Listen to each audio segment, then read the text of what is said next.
All right, I'll just slide this one into place. Where do you...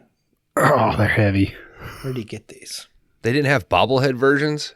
No, you got to get bobbleheads are fun, man. Full size for these guys is like 4 foot. I agree. I think they need bigger heads. But it's the Pep Boys, and well, that's what I was thinking. We put our heads over these guys' heads. Oh, I like that. We can make them. Oh, I thought you thought we already looked like the Pep Boys. I was prepared to have like an argument.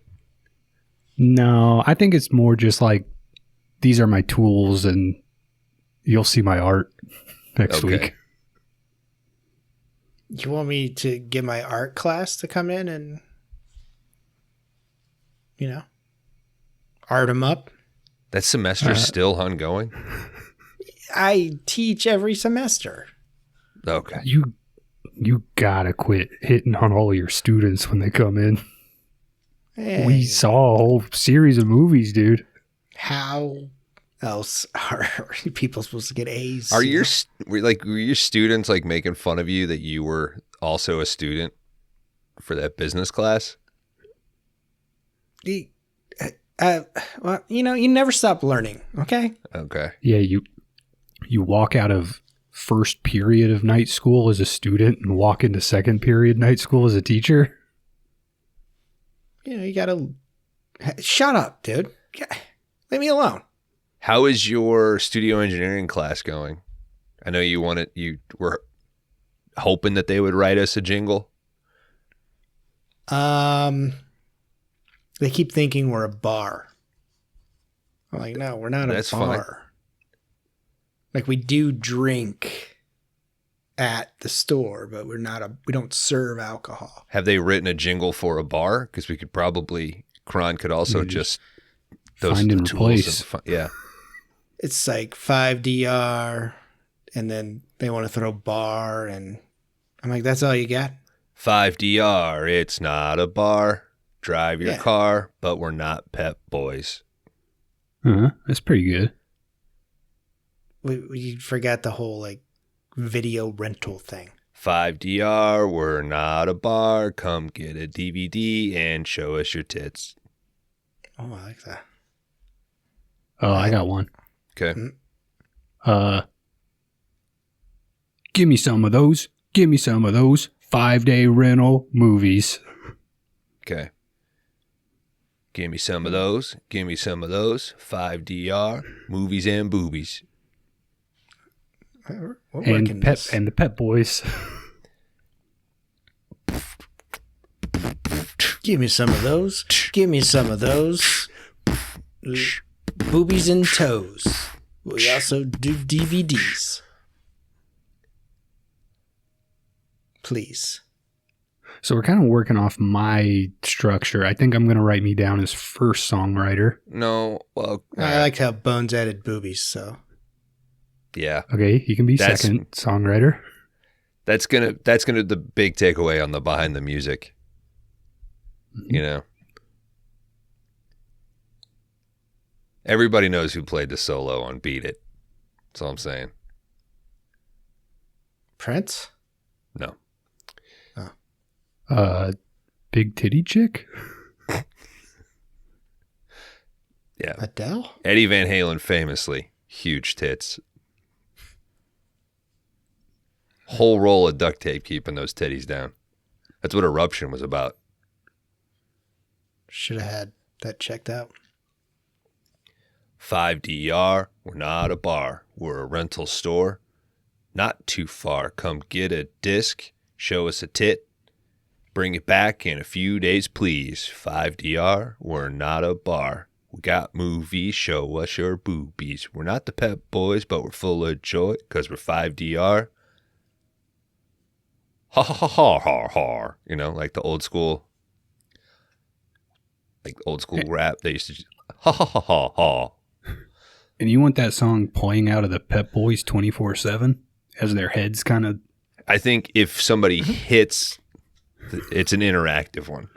Okay. I don't want like every time you go to Lowe's in the holidays, you get spooked by either a Grim Reaper or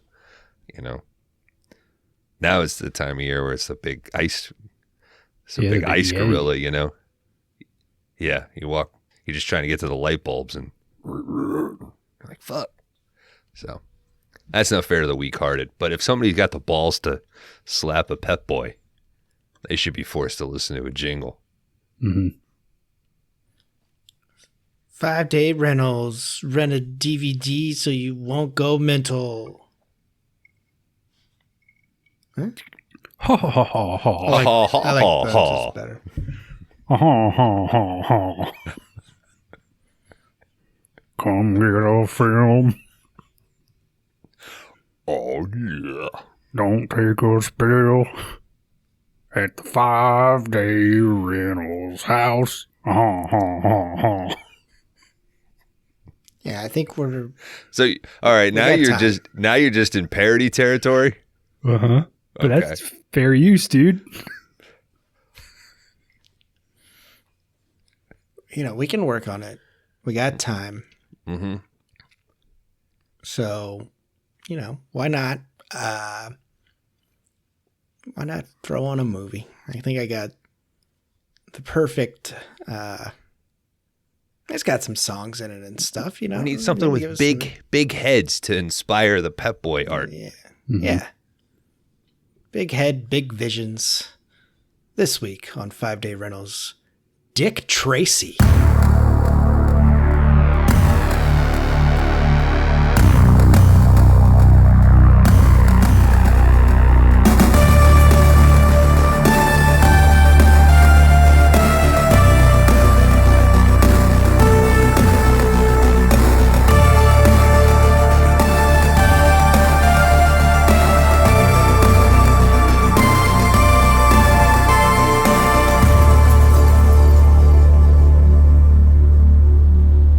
Welcome back, everybody, to 5-Day Rentals, 5D Army. Welcome back. Thank you so much. First-time listeners, welcome in. I'm Laundry Dan. I'll be taking you through Dick Tracy tonight from 1990, directed by Mr. Warren Beatty. This category is Too So Vain. Please, if you're interested in this category, go back and check out the other two that we started out with. And, You just watch the one. and decide that I won this category with Dick Tracy. Of course, I can't do it alone. I got two beautiful hosts here. Two guys that are my enemies. They're my enemies. It's Cron Howard and Bones. How are you? Hey, Dan, I'm calling in from my watch radio. Whoa. Do I need to... Yeah, if it sounds like if at any point it sounds like I'm cutting in and then cutting out and cutting in and cutting out, I'm not jerking off. You jerk off with watch? If it sounds like I'm side? slapping some meat, I'm just slapping meat. Tracy, are you wiping your ass? I need you at the brink. It's like the mic gets closer and further away really fast. Whoa, whoa, whoa, whoa. Yeah. Hey, man. What a colorful film. Yes. Is that it? That's Probably what that's what Roger Ebert said. We got a strong lead, so I'm sure you hate him. I So let us have it. Strong lead. Strong lead here. Powerful. I mean, he's kind of the most wooden part of the movie, Dan. Wow. So you hate him. I kind of like the movie. It's pretty fun. The performance is reflective. It makes me think that the yellow trench coat weighed 60 pounds. Mm-hmm. He seems exhausted. And I guess I have to assume because he's writing and producing and directing like all of this, like some men can do it and some can't. I thought he was running pretty good, though. Like, I just think like At everybody, times. it feels like every other actor knows the movie that they're in. I guess it might be a little bit like you gotta play the straight guy, right? You gotta be Dick Tracy. But it just seems like everyone's having way more fun on set than Warren Beatty. Mm-hmm. Is why Keaton quit Batman. I can't turn and see anything that's going on. This trench coat is so heavy. Speaking of Batman, the score for this, did he just call Danny Elfman and say, just do that? He loved Batman 89 score, and he was like, please do whatever you like. There are parts of the score that are like, bum, bum, bum, but like it'll do a little, but it's so close. Yeah. It's right after. It might be his next project after I think it's Elfman's movie after Batman in '89 is this. So I'm sure he just picked up whatever got scrapped from that movie and was like, here you go. Weird looking guy, that Danny Elfman. Could have went my whole life without actually seeing him. Looks like one of the characters in this here movie. Prune Face looks terrible, right? Like he's the worst looking one. Like his mask and shit. I've watched this 3 times, so. Little Face is disturbing.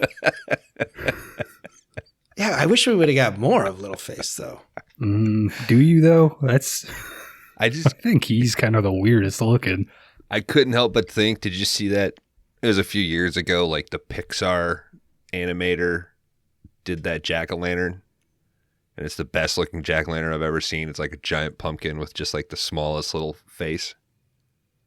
It's adorable. It's adorable as shit. And I could not think of that during that sequence. Yeah, I wish we would have got more of him. Poor little guy. Poor little face. Well, he's a normal sized body. Actually, kind of a big body. Just his face is. It looks like he has an oversized head, dude. Yeah.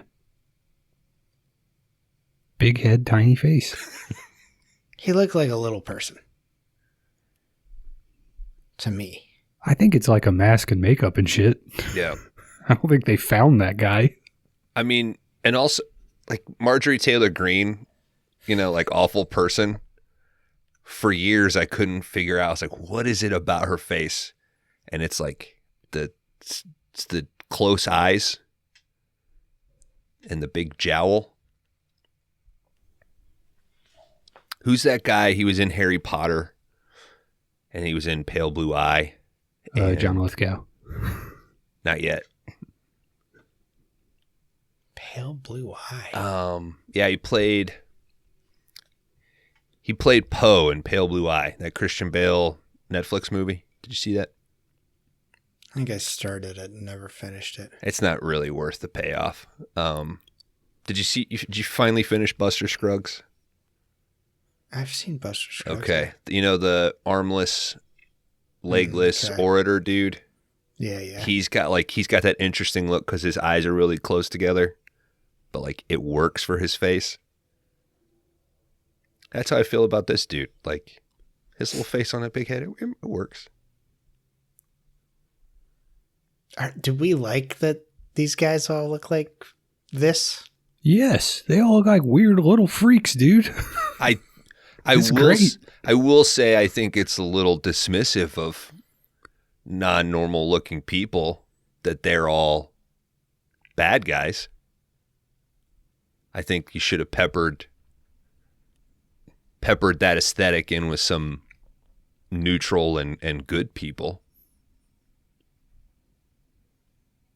I mean, their goons are all normal looking dudes. I guess. Yeah, you got to take work where you can get it, I guess. But I mean, nobody looks as good as Flat Top, though, right? they really play him up to make him even more hateable. Like that's always been his strength as an actor, that you just inherently dislike him. Like there's just something about his face that's really punchable. He's really good with a Tommy gun though. That precision. Tons of Tommy in this. I think the dude in the shack looks incredibly good too. It almost looks like the Goon, almost like Fincher was always trying to get that off the ground. Like, there's your guy right there. I think the Lips Manly one looks pretty good. It's a big fucking set of lips. Where's Lips? But the effect is interesting. This whole movie looks like a movie. Huh? It's just it's a bummer that it doesn't come together. I don't know if we mentioned this, but it's got a lot of colors. It's got Roger Ebert a limited pointed that amount out. of colors. Did you watch this like on your, what is it, a Blu-ray or a 4K that you got? I have a Blu-ray of it. Okay. The rip looked pretty good. Mm-hmm. The sound design is top notch. I was like, God damn. When the shootouts happen, when you get them, it's like, fuck, I need to turn it down. I thought the sound, like the things that stood out to me is like the beat down in that shack. Sound's doing a lot of work there. That reminds me. I hope you can explain the whole recorder playback thing to me with mumbles. Because the next day I was like, what the fuck was that? Was that like if they slowed it down, they could understand what he was saying? Yeah. Yeah, he doesn't get to that until... Okay. He doesn't expose that on the first one. It's the second time around that he does that. Okay. Which I was confused about that as well. I was like, what the fuck? They got this polar bear here. What is this, Home Depot? November? I was like, is this a water thing? What is this? It's awesome, dude. It's a water dispenser with a tape recorder at the top of it. And the water comes out of the polar bear's dick. It's a nozzle. It's not a dick. Spent the last 3 weeks on eBay typing in every combination, dude. Yeah, but 6 months out of the year, that thing shrinks down real small and looks real old and gross and shit. And don't you dare give it Coca-Cola. It comes alive. Especially during Christmas. One of those fell on Leonardo DiCaprio once, dude. It's brutal. And the guy in Roadhouse. Mm-hmm. It was the most believable performance he ever gave. It was like, that's why he has an Oscar. Okay. Probably have another one soon. We'll see. Just a few small bits. All right, gentlemen. Do we have anything else to add to old Dick Tracy from 1990? I know this is nostalgia, probably for all of us. But could you kindly rate my letterbox, please? Can I get a letterboxed average? Right now, it's like 3.2. Thank you, Karan.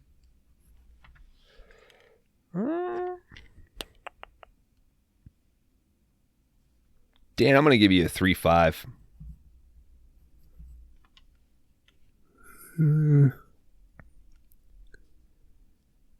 Dan, I'm going to give you 4.0.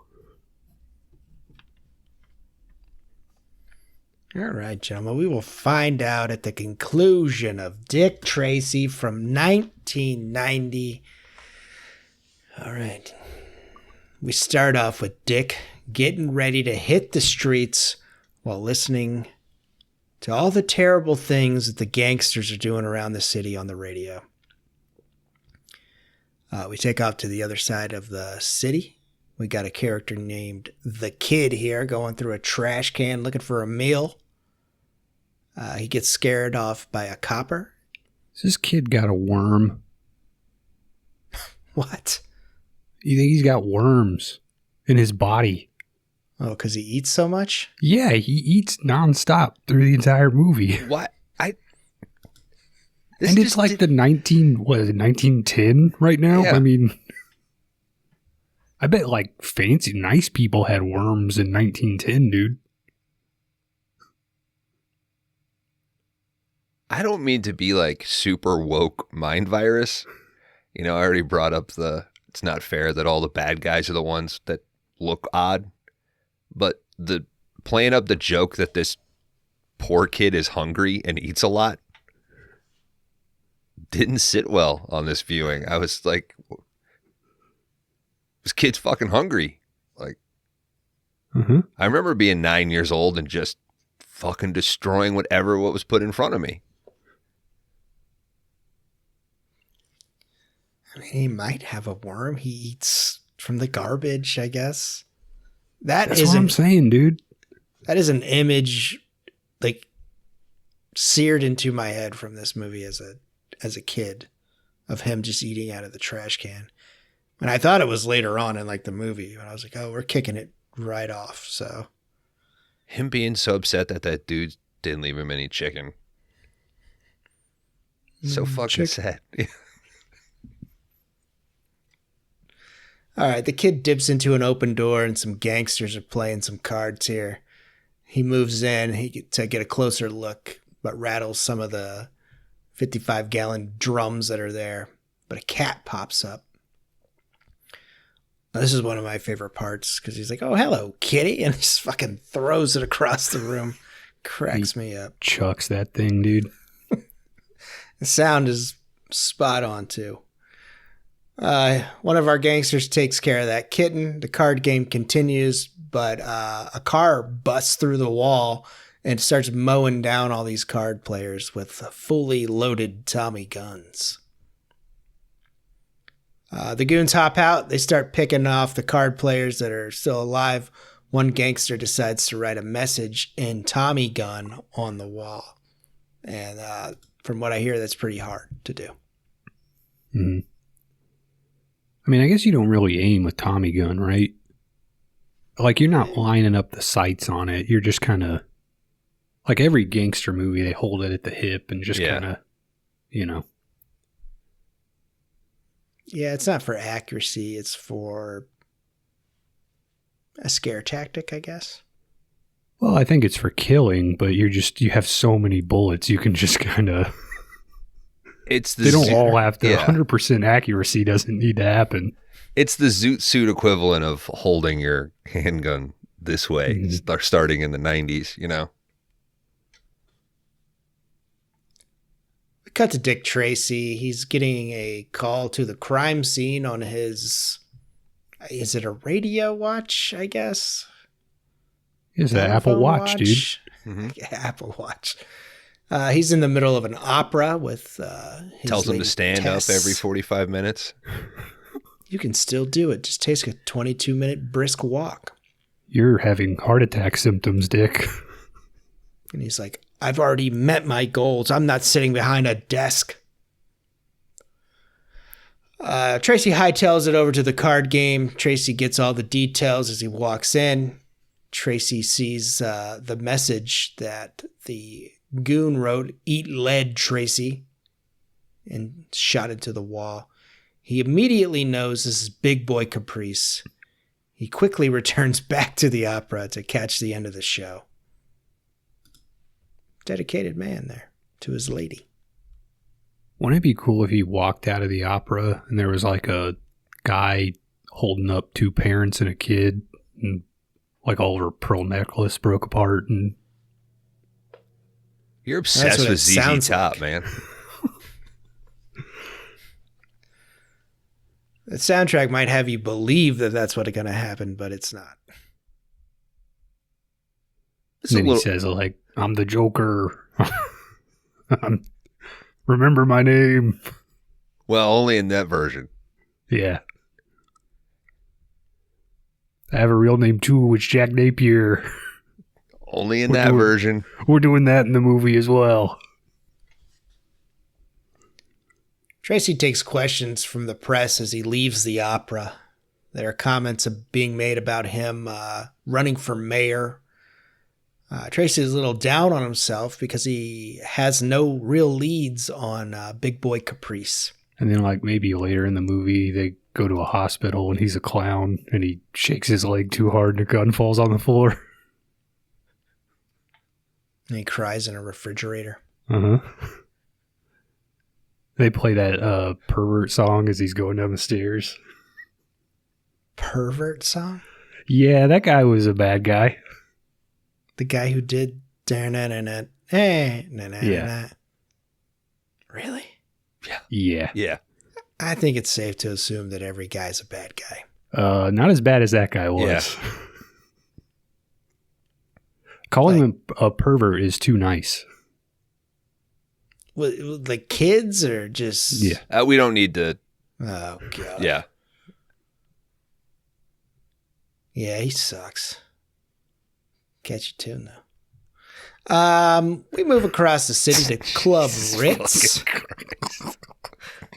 where Breathless Mahoney is performing and Lips is really enjoying his oysters.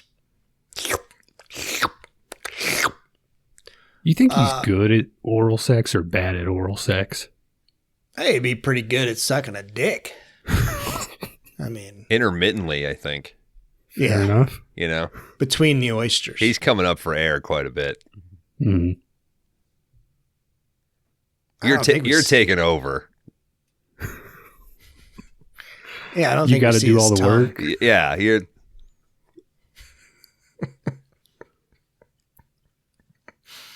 Just a little faster. Yeah. That's not one you're watching. You're thinking about something else. Breathless finishes up her performance and asks to leave as Lips gets news about the card game shooting. Lips and Breathless get picked up for running an illegal card game by the cops here. They're put into a car where Flat Top is waiting on them. They weren't police at all. They were Big Boy Caprice's goons. They take off, but a real police officer does see this and follows. Tracy and Tess are walking and talking about Tracy's lifestyle. As they open the diner, the kid slams into them, runs off. One of the diner customers is like, "Hey, that kid stole my watch." Tracy... I almost had my steps for the day. He'll get him because he runs through like half of the fucking city to try to catch this kid. Oh no, a surprise heart attack I wasn't warned about. The kid manages to jump in front of the train, and I'm sure Bones ran out of his living room because the train's coming right at you. He loses Tracy. The kid makes it to a shack at the end of the city, I guess. And this looks great. How does this guy have this whole plot of land? Yeah, this looks like a fucking lot that's not being used. Yeah. I think that's how he has it. It's just like a... You think he owns it? Nah. That's what I mean. Like, surely somebody's tried to buy him out. What are the taxes in like 1912? Like $1. More favorable to the common man than they are now, I'm sure. Some goon asked the kid what he stole that day as he's eating all the chicken. The kid's pretty pissed off about this. The goon hits the kid because he says the watch is fake, I think. Tracy steps in and says, "Why don't you pick on somebody?" It's a Samsung watch. It won't sync with my fucking phone, you idiot. I sold 3 iPhones. This won't sync with this. These two rock the shack back and forth as they fight. Tracy knocks the goon out, arrests him. "This cockroach your old man?" Tracy asks. "Go suck an egg." The kid snaps back. You guys been saying this for the past couple weeks. Bones? No. You gotta get in there. My dude. dad specifically told me. That's not something you say. That's not even like it's not that bad of a, I mean, it's not like a swear word, you know? I mean, it's a little aggressive, man. I was, you know that thing like little boys are meant to be seen, not heard? The Milford Academy? Were you ever, yeah, well, I had a, what some might refer to as a smart mouth as a young kid. So I would try to find as many loopholes and things that I could. So whenever a new little slang or a slur was presented to me, I would try to implement it into my lexicon. And there were multiple times where I would say something and my dad would go, "Hey, that's not something we say." Like, oh, okay. Thank you. Particularly growing up in the Navy with a lot of foul mouth men around you. You know, the first time like I heard, you know, like you're working on a car, somebody can't really get a bite on a bolt, you know, and then the other guy says, "You want me to put some hair on it?" Yeah, I might have said that while somebody was trying to start something one time. I didn't know what it meant. Kron, do you know what that means? Do you want me to put some hair on it? Yeah. I don't know. I've heard that before. If you put some hair around it, I could find it. Yeah. Oh, that's pretty good. Yeah. I'm going to start using that too. I've been doing the egg one all week, so. At your family? Yeah. My child. What, are you hungry? Mm-hmm. I will say that I've known Bones for a very long time, and he's called me some terrible, terrible things, but he has never told me to go suck an egg. Yeah. So. Bones, you can say it now, though. Like you're, sorry, your dad we won't be in trouble with we your have dad. to address this. If this doesn't come off as funny to the listener, it's because of our friend group. I say the least worst things of all of us. I am the most polite. He says the worst things. I don't know about that. What do I say? I'm a pretty nice guy. Second worst things. We can all agree Dan is the meanest. That's not true. That is not true. Second meanest. Best looking. I would say Kron is the meanest. Dan says the worst things. How am I the meanest? Breathless and Lips are taken to the dock to meet Big Boy Caprice. Does anybody know who this actor is? Yeah. Who is it? Dunkachino? Al Pacino. Walnut Pacino? How do we like this performance? Oh, I mean, it's fun as hell, dude. Yeah. You know, do you know the line in Heat, right? Where he's like, she's got a big old ass or whatever. It's basically that delivery for the whole movie. That's all he's doing is that. Yeah, it mixed in with like a whole bunch of like historical quotes from. Oh, that he's misquoting? Yeah. Mm-hmm. That's a good runner.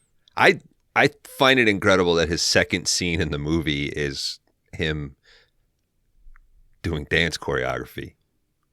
And it's That's like for 5 minutes. Incredible to have your villain. You know, that's a third or fourth scene. He doesn't really start scary, you know?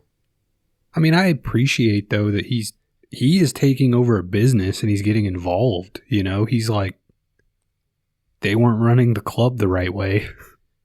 You got to get down on the ground level here and work these numbers out. Dan, is that number 3?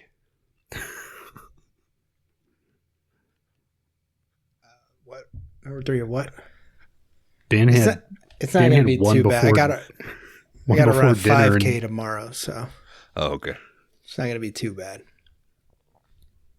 It's 6 p.m. at night. No, it's the same one. I just keep adding to it. And you hide one of those Oh. little bottles like in your toilet tank, right? No, I just got a big bottle. But you don't do so you don't do the Kim Hinkle thing where you only count the refills. If you never empty it, it's still just one. Okay. You're under the way. You should be. Where's your Christmas present? Do I sound sick? Where's your Christmas presents? Mine's in the half bath, so I can play Tetris Attack. Are you wearing your Christmas gifts? Have you been playing Tetris Attack? Yeah. Hell yeah, dude. I tried playing Dr. Mario, and I was like, God damn, this is slow as shit. Yeah, Tetris Attack's way better. I was playing Paperboy 2 the other day, and Rachel's... Honestly, my wife's been playing it more than I have. Karan. That's fine. It's a gift for the whole family, dude. She's like, oh my God, I haven't played this in years. Paperboy's hard as fuck, dude. What? I played it a lot because we own that one. So Okay, did you make it to like level 3?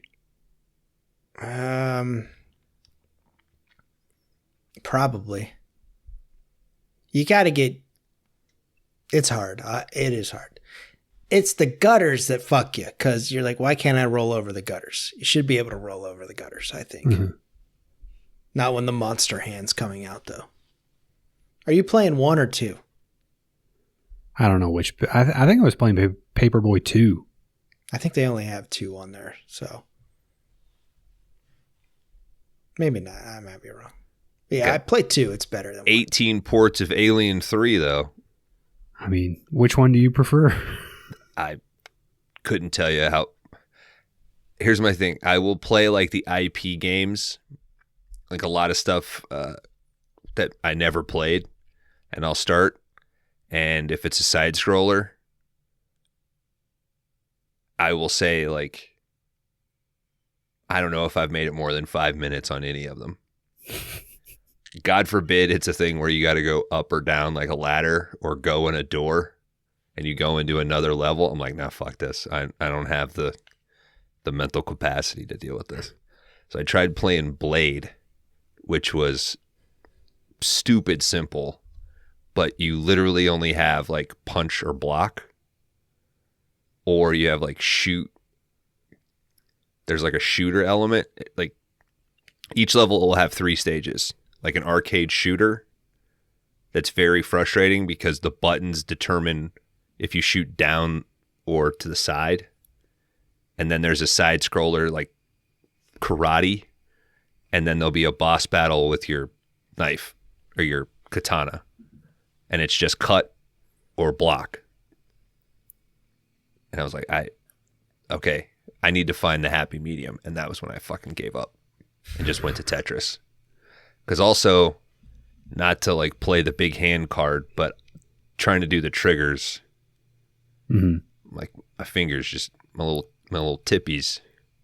Yeah, even with me, it's hard. But space it. I'm amazed at how many.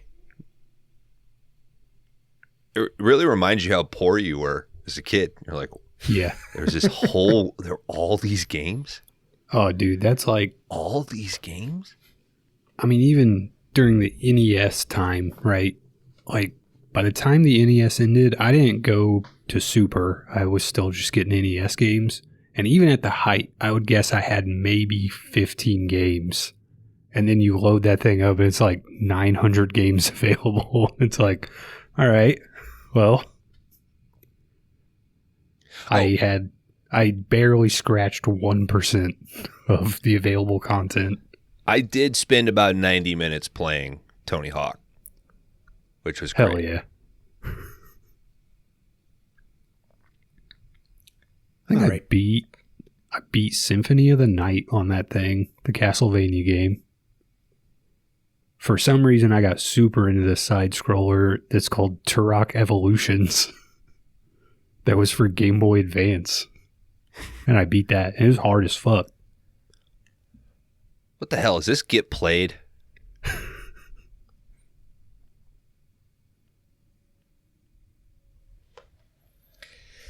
All right. Breathless and Lips are taken to the dock to meet Big Boy Caprice. He wants to take over Club Ritz, and he has Lips sign it over to him. You're dirty, Lips, and you need a bath. Outside, the cops that followed radios in for help, tells him where he's at. Back at the diner, the kid is giving Tracy and Tess a hard time as he just terrorizes a fucking steak. They ask his name and who his parents are, but he gives them nothing. He says the kid. Back at the dock, Tracy finds walnuts. Or no, the kid smashes some more food. Tracy asks the boy's name. And then he gets called out to the ducks. The kid questions Tess and Tracy's relationship. We find out that they're not married. They're just sleeping around. There's Dayton. Hold on a second. I gotta prioritize my shit here.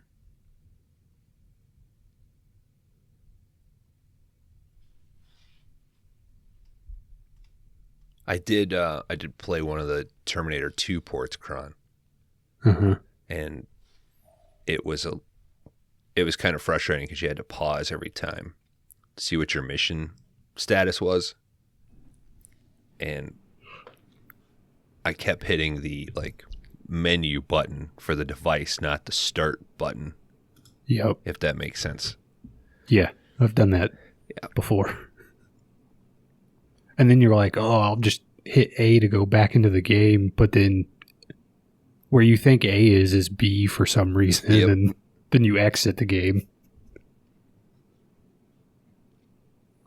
All right, back at the docks, Tracy does find walnuts. Tracy tells the cops to bring in Flat Top and Itchy. Warren Beatty, whenever he did make this movie, was very aware of sequels. So he tried to incorporate a ton of the bad guys and the goons from the actual comic. So that's why we get so many characters here, because he was like, I don't think this is going to get a sequel. So he's like, let me just throw it all in there. So we get Flat Top and Itchy. That was fast. They bring him in. They demand a phone call. Tracy rips the cord out. He's like, they denied their request. He throws the phone at him. He said, send the bad guys away. They're scaring me. Call in Mumbles. Tracy questions him. He does live up to his name here. Did anybody recognize that guy? Marathon Man? Yeah. Dustman Hoffman? The Rain Man himself. He kind of likes doing wacky shit, dude. Yeah. He kind of likes doing, like, I got a tick or a verbal thing or...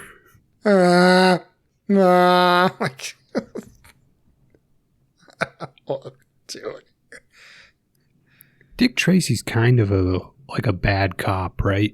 Oh, 100%. Like, rips the phone out of the wall and he's like, fuck you. Well, they tell him that throughout. Like, his boss comes in and he's like, you can't do that. Yeah. Like, he's kind of you do this a different way and it's Sin City now. You know what I mean? It's like... The best cops in the movie are his two buddies. Like, they're doing all the actual work. Uh-huh.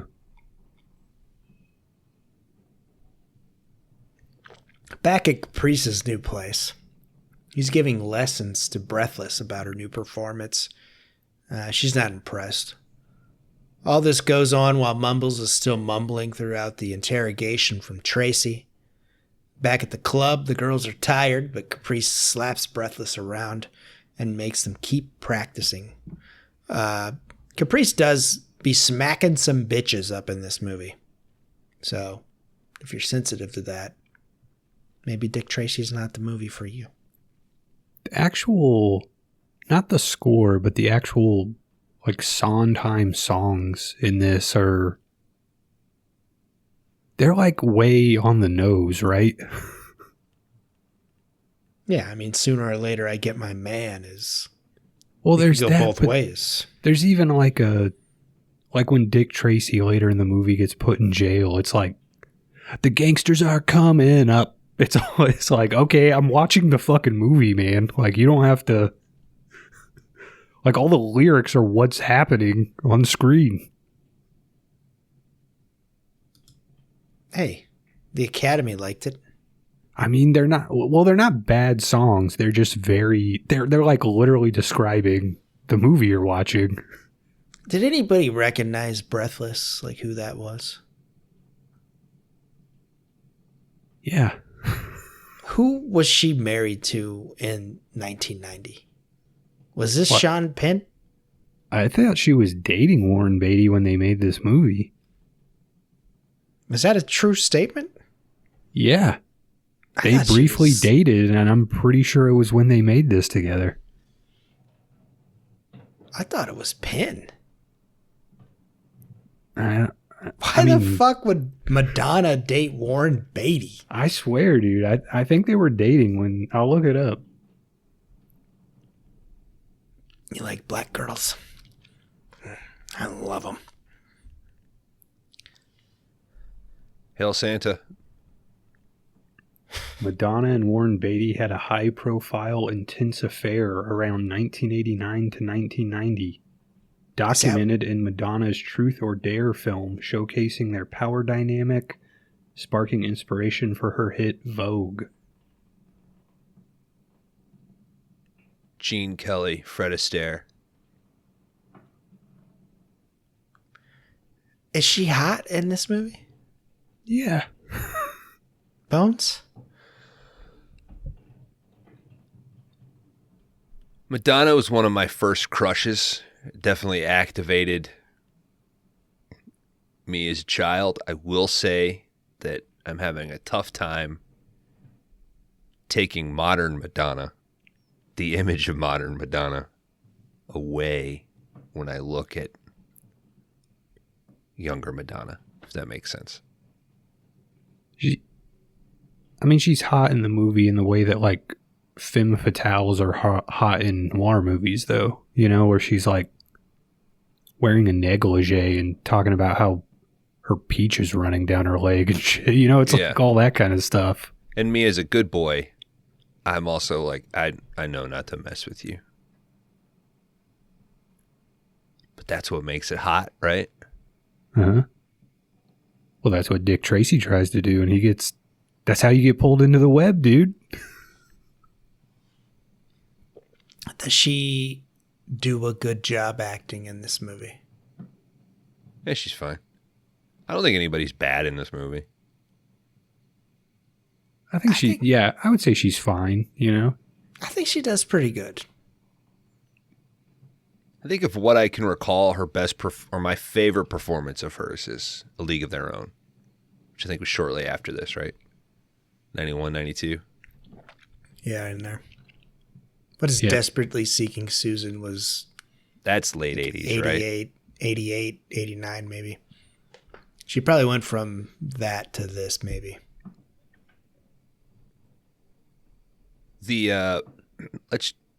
Look up the album liner notes of Ray of Light. That was my next one. That's is like she done being Madonna. hot? Is she done being hot there? Ray of Light? Like Frozen comes out, she's done being attractive.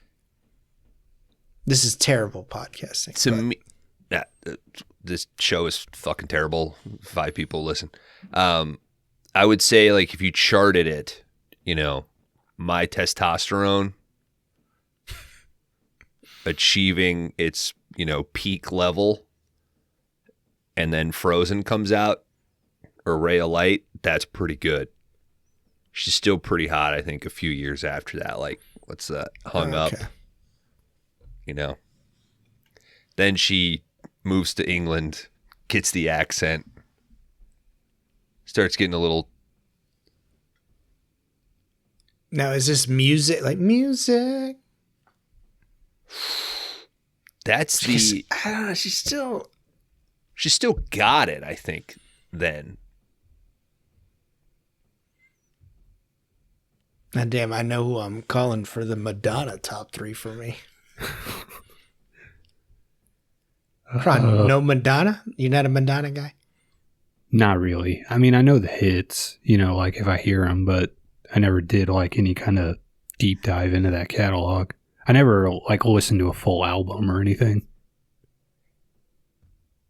But I mean, like a Prayer is a jam. If that comes on the radio, Yeah, I'm not switching over. So, Bones, you're out at music, I think. Hey, Mr. DJ. no, I was still on for Hung Up. Wow. Yeah, Was Madonna big but in your household? But the Hung Up era, though, I feel like you're also your attention kind of you're like, oh, who's this Kylie Minogue lady? You kind of. It's okay. Who's this Kylie Minogue over here, you know? She's got a good voice. Mm-hmm. And then you start to get, that's when your Christina Aguilera's and your Mandy Moore's come, and you're like, oh, these girls are closer to my age. I have a chance. And you're like, oh, no, I don't. I live in the Ozarks. Yeah, that was the only thing holding you back. Yeah. Bones actually was married to Mandy Moore for like a week. It was weird. That was a walk to remember, man.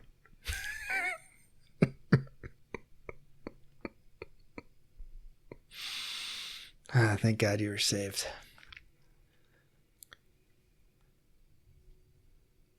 That's a good fucking movie, man. Do yourself a favor. Just fucking times 4 through Dick Tracy and then put on Saved. All right, Tracy breaks Mumbles, but they say it won't stick because apparently his interrogation there was illegal or some shit. He says fingerprint the walnuts and he's going to bring in Big Boy Caprice that night.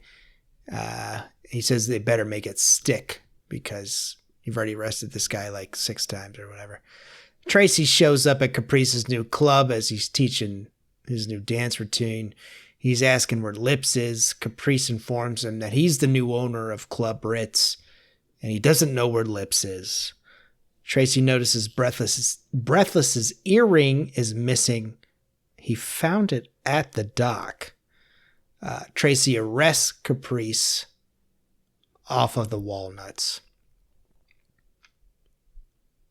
Tracy stays back and goes to chat with Breathless. If you look close enough, you do get a topless Madonna here. It's a PG movie, too. Yeah. I mean, you can see right through that nightgown. It's pretty sexual and violent at certain points in the movie to be PG. I'm pretty surprised, I mean, that they got that rating. Tracy says he thinks Lips is dead and asks if she knows anything. Breathless flirts with Tracy, but Tracy backs off. He says, call me if you got any information. Tracy gets back to his place. Tess rushes out, but Tracy thanks her with a smooch.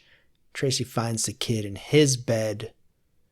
Tracy heads back to the police station. He learns that Big Boy Caprice's fingerprints are not on the walnuts, y'all. Never took his gloves off. Caprice is released for the 5th time. He talks with the press. This basically, he's been arrested like 5 times or 6 times or whatever. Tracy gets into some trouble with the DA here, but gets called to deal with the kid. Tracy tells him basically he's stinky and they want him to have some new clothes. You got a bunch of worms in your belly. You're not going to ask us if we recognize the DA? Did you guys recognize the DA here? The old man from Diagnosis Murder?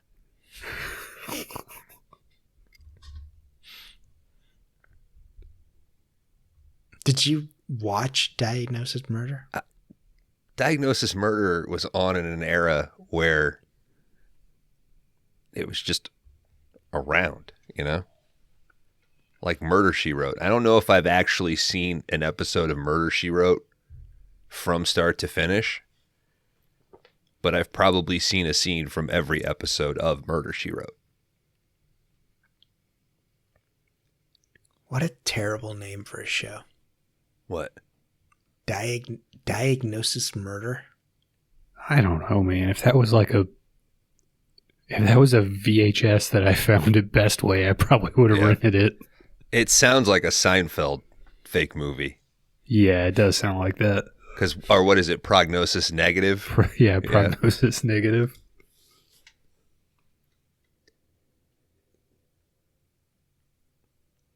All right. The kid is stinky and he needs some new clothes and he's giving everybody a hard time. Tracy steps in and is like, just pick a fucking suit, dude. Like, you fucking stink. Yeah, wear a highlighter yellow jacket everywhere you go. Did we want to know the reason why we have these colors? I mean, I guess I assumed it was just to make it look like an old comic strip, right? Like they were kind of trying to hit that look. These are the 6 basic colors used in the Dick Tracy comics, which started in 1931 in Detroit and ran to like 77. From what I read, it says still running today, but I don't know how true that is. But yes, these are why we get the bright yellows, reds, greens.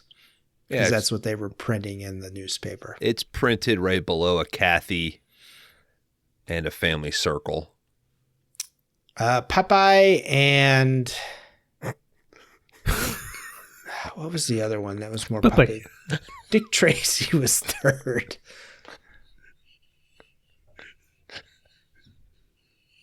Third most popular. Popeye.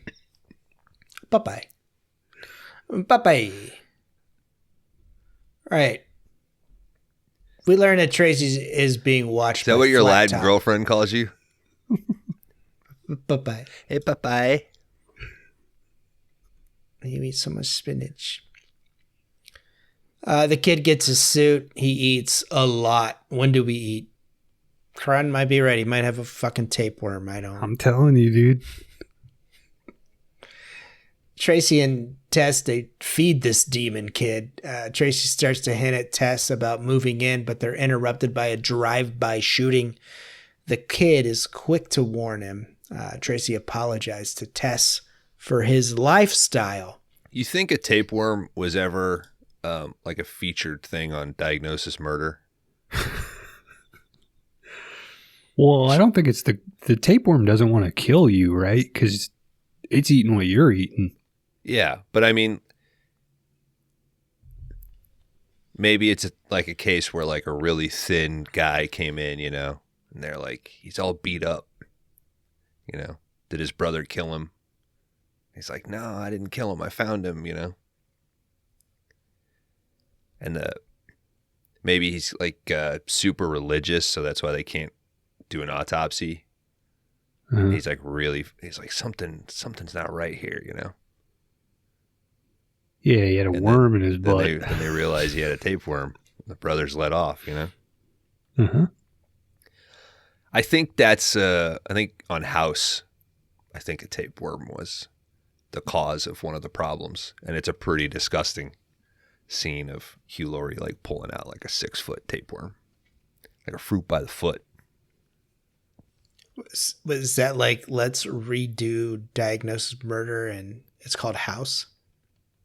Yeah, I mean, House is just Sherlock Holmes meets Diagnosis Murder. I'm going to have to watch this. First few seasons of House were pretty good, man. Or you mean Diagnosis Murder? I'm sure there's a fucking DVD box set at a Goodwill near you. Might be a box set coming to you. Oh, I don't know. How many seasons is that?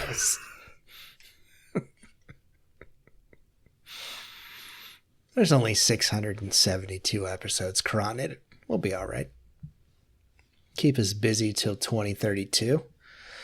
Breathless arrives. One of you has to pick your top 8 episodes, and I'll do it that way. Top 10 at least. Come on. No, I only got 8 on Tails, dude. Put some respect on Diagnosis Murder's name, No dude. way. 8 seasons of Diagnosis Murder. How many All right. episodes? Pick your favorite from each one. You can watch on Hallmark Plus or Pluto TV.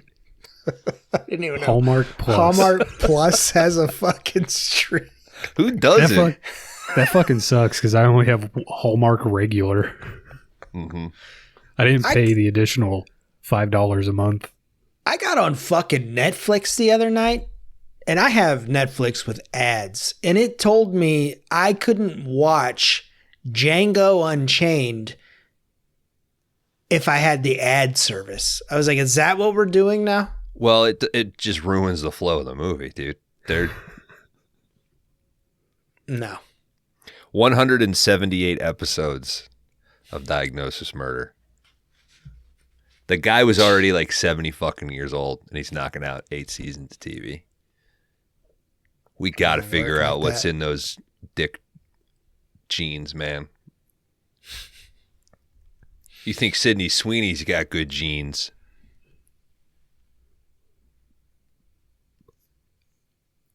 Huh? That's not relevant anymore? You see Christy? That's right, nobody did.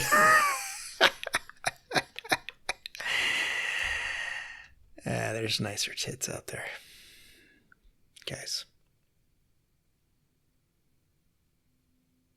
She's not that hot.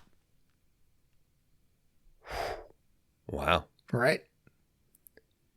I don't think she looks that good. Let's take off his glasses. Shit. She's okay. I mean, There's a lot of eyelid. I feel like the whole thing she had going was I'm hot, and now the alt-right politics certainly make her less attractive. Yeah. And that's what I mean. It, like, you get this mental block.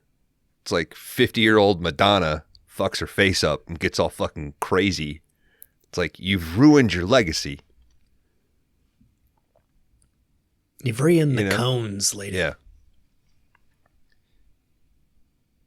I think we need to send Kron like the erotica book.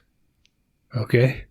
No, I would. You guys got my address? You know who's hotter and who's got awesome politics right or currently is Mark Ruffalo. Oh yeah, Amanda Seyfried. Yeah, she's a a good-looking lady. Mm-hmm. She's in First Reformed and Lovelace. I liked her stance on somebody who got a piece of their own medicine. You know. She's in that new Witch movie by the Brutalist Wife director. There's another witch movie. Well, it's about witches. That's pretty poor planning. 3 V's this time. All right, Breathless arrives at Tracy's office. She's all fucking horned up. But Tracy is on duty, guys.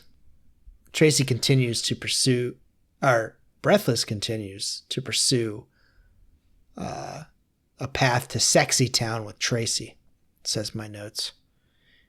He gives her earring back. He says, I called you here to see if you were ready to testify. Breathless says, no, it's not that easy. So now the phones do work? Everything I do. Yeah. He plugged it back in. Sexist. Well, somebody did. Not him. He's like, I gotta feed this fucking kid. Tracy follows Breathless because he basically is like, I'm not interested in you. Like, I want you to testify. I don't give a fuck about your titties and your butthole. Tracy follows her to the nose. Hello, Tracy. Hey now, buddy. So walk that back. Wait, is there a whole Fangora article about those?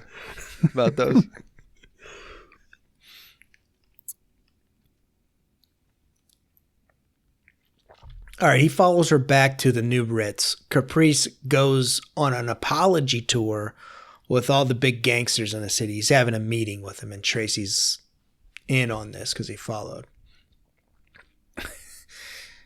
And he's going through these guys, and he's like, you put a fucking pipe bomb in my club, I forgive you. Like shit like that. Tracy radios back in. He says, like, they're all meeting here, send some backup. Caprice wants the gangs to all join together. You know, this is some Warriors type shit here. If we join together, they can't stop us, you know? Can you dig it? He wants to... Makes some sense because I did some actual research, and Walter Hill took a pass at the script at one point. Of Dick Tracy? Yeah. Maybe you need to add this Warriors thing in here. Put this cool stuff in that I do. What hasn't he got his finger on? Walter Hill. Might be a direction erection about him. Go check it out. Supernova. Yep, that's the one to remember. Streets of Fire. Extreme Prejudice. Right? Okay. Yeah. All right. Big boy Caprice. He wants to extort all the businesses in town and share it amongst themselves. Typical gangster behavior here. The group asks, why don't you kill Dick Tracy? He says, leave that up to me. One gangster says, I'm out. Tracy has climbed up the ledge of the building, I guess, to get a better view here. As this gangster who says I'm out leaves, he gets in his car. The car blows up. Tracy leaps to a street lamp, and one of his backups. It'll be a hot one in the old town tonight. We got a live one here. Remember that? That movie that came out the year before when a guy wanted to put all the gangs together and then he... Mm-hmm. Are you talking about the Warriors again? No. It's such a good part of the movie where Dick Tracy jumps onto the light post. This guy, I don't know how he didn't lose a fucking tooth doing this stunt, dude. His head smacks into that light pole so hard and bounces back so fast. That is it's amazing. Beatty. I love that they left that. Like, that's the one that they used. Is that why he's like sleepy through the rest of the movie? He like, fucking is he rocks concussed? his shit on that light pole, dude. But he manages to jump on top of the other car. I back 15'd 4 or 5 times, dude. While watching on Plex? Yeah. Okay. It's fine on my side. Okay. Yeah, you're gambling. I'm on the same network. You gamble with that. Mm-hmm. Dare not look at the remote while I'm watching on Plex. Plex makes me think like, it's my internet. It's my internet. I'm like, maybe it's not. It is. I don't know. I might upgrade it soon. I've got some ideas. Ooh. All right. But then I'm just spending money to like make your life better. I don't know. Thank you. Like, it works fine at my house. I mean, if you would just pick movies that are on Hallmark Plus, I'd be fine. I mean, I told you I only have Hallmark regular, dude. And it won't let me watch Django Unchained because I have had ads. Dude, when Christmas came to town and Django Unchained, A Christmas Tale, it was fucking wild, man. Mm-hmm. What's the matter? They ain't never seen an ad on a horse.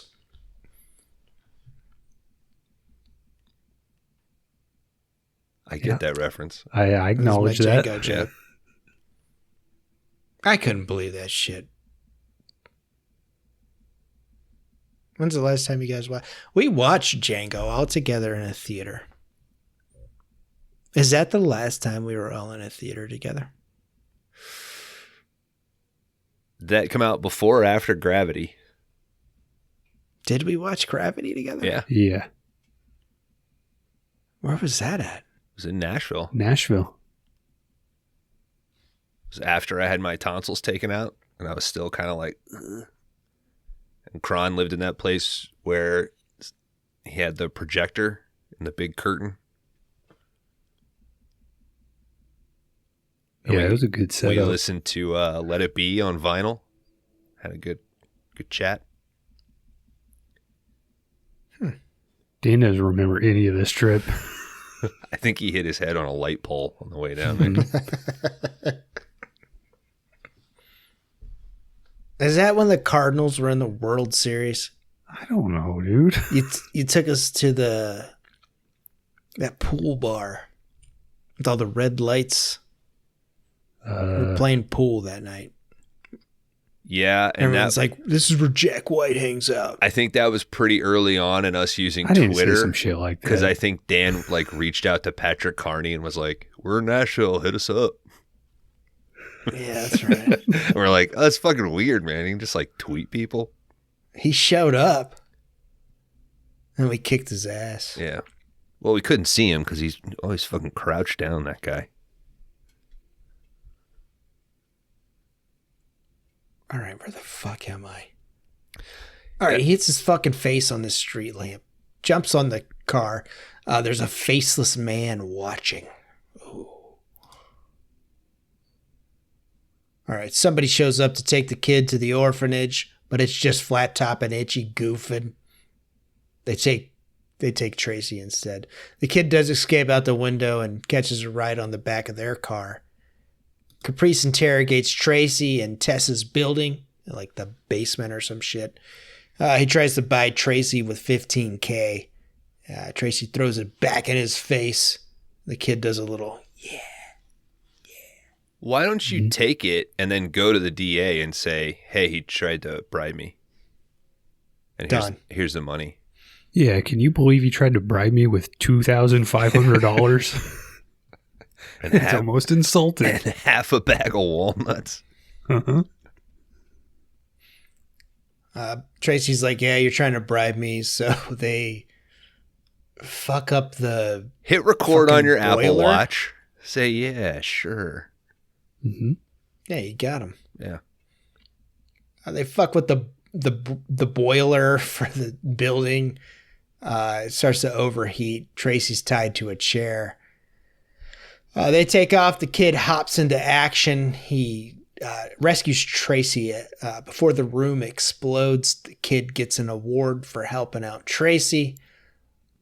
Later that night, Caprice reminds the DA that he works for him and he owns him. Breathless also witnesses this exchange. "You out when you're dead." The next morning, the DA tells Tracy that 14 witnesses say Big Boy Caprice was at a dance lesson, so they don't have anything on him. Back at Tracy's place, Breathless shows up, and of course she's all horned up. Tess and the kid are on their way there. Breathless says she'll testify against Big Boy, but they'll have to, but they will kill her. Tracy says, "I'll protect you day in and day out, only if you testify." Breathless kisses him. Tess sees this go down. Is this the you don't know if, or has she already said that you don't know if you want to hit me or kiss me? I think that's the first time he meets her. It's a good noir line. Yeah. Mm-hmm. "I sweat better in the dark." So I think this is a good performance by Mrs. Guy Ritchie. X. Fucking high porkies. Breathless leaves. Tracy says they are making a move on Caprice's club later that night. Tess cries because of all this, because she loves Tracy, guys. And hates his kid. He just keeps wants him eating. to take a... His kid's eating. He won't take a desk job. What the fuck? Well, be mad at the worm, you know? Don't take it out on the... Eat without rhythm. Mhm. Won't attract the worm. Dennis Rodman never did anything wrong. He married himself. He was just trying to fucking bring peace to North Korea, man. Yeah. I mean, they believe in peace because that's what they were told.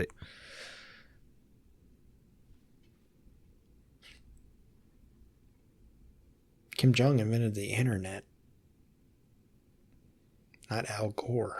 Their Plex works fucking great over there, dude. I hear that it does. You watch their propaganda movies flawlessly. Well, there's only 8 people on the internet, dude. The lines aren't getting clogged up. It doesn't get the weird guy walking out of the beach and going back and forth, back and forth, back and forth, and turning green. All right. I'll pay the $400 to fix the fucking Plex. Perk. Maybe you should too. Just saying. All right. Now it's starting to sound like it is your internet. That's the problem. If no Plex works for you. They work. I just got to go back in and back out, back in. And... Well, do Bones' strategy. Get a movie playing, throw your remote across the entire room. You're watching now. No, when it stops, I have to back out and go back in. So I have to have the remote with me. Hey, fuck your Plex, Kron. Build your own Plex. How about that? Then I'll get on this podcast and say yours sucks. You know what? I'm doing jellyfish, so... And you know what? I might not send you an invite. Maybe all right, send me access to your jellyfish. No, only Bones is getting access. Fuck with me now. Meanwhile, Faceless... You guys the Faceless really trying to get the meanest. Hey, I know it's 11:30 a.m. and you're at work, but your jellyfish keeps buffering. Sorry, dude. I don't work Tuesdays. You don't work on Tuesdays? No, that's you. I work every Tuesday. All right. You say so. I gotta work tomorrow. Meanwhile, the Faceless Man makes a call to 88 Keys. He's the piano player. Get it? Do you know this guy? No. It's another famous guy. It's Mandy Patinkin, right? Yeah. Well, has he been in any 5DR movies? Ooh. Anyway, they meet. Surely he did an episode of Diagnosis Murder. You know what? Give me the whole cast. He's in The Princess Bride and... Anybody That's want his a peanut? Famous role, probably. It's a movie called Wonder that I've never seen. Like with the weird boy? Yeah, it looks like that. Was he in Evita? Never seen him. Oh, with Madonna again? Yeah. Or maybe he was like in Evita, because he's also like a stage song and dance man. Okay. He's in Madonna Truth or Dare. This dude's a Madonna loyalist. And I got a Davida, baby. And he's apparently in Night of the Juggler. Oh, I haven't watched it yet, but I hear good things. Meanwhile, the Faceless Man calls 88 Keys to meet up with him in 1 hour. 88 meets Faceless, gives him $5,000 to work with Caprice. He says to drop the letter off to Caprice, basically saying that if they want to get rid of Dick Tracy, he can do it. 88 Key reads the letter to Caprice. He says Tracy won't be a problem if Caprice decides to give 10% of his business to him. Caprice wipes his ass with this deal and says, stick to playing the piano. Breathless tries to squeeze 88 for the info, but Caprice puts an end to that, slaps her around a little. Stay in your lane, lady. Tracy gears up for the club raid, but first tells the kid he can't go. Tracy and his crew moves into position at the club. They rush the club. Caprice is prepared for this raid. He's not gambling or anything like that, so he turns everything around. Tracy does provide a search warrant to Caprice. As this is happening, Tracy's crew bugs the place up in the attic, I guess. They tell Tracy they can't find anything illegal going on at the club, so they take off. We see the kid on the back of Tracy's car, so he took the trip with him. Tracy starts talking taking out Caprice's money ventures all around town because he's got this bug now in his office, so he knows what's going on. So he's arresting all these motherfuckers. So we get all these great action shots of all this happening. And Tracy's a hero to the city. And now we're going to release some urine from our penises. Every rom-com fan knows you need a grand gesture. Here's mine. Introducing Hallmark Plus, Everybody ready for all of this? an all-new streaming experience Oh, that's brilliant. featuring exclusive movies and series you can't see anywhere else. This could be huge for us. Looks like fun. Let's get ready to celebrate. I don't know what I'd do without you guys. Hallmark leading man should have it all. You've made me the happiest man in the world. Plus, exclusive new membership benefits like free cards, monthly coupons, surprise gifts, and more. So, when do we start?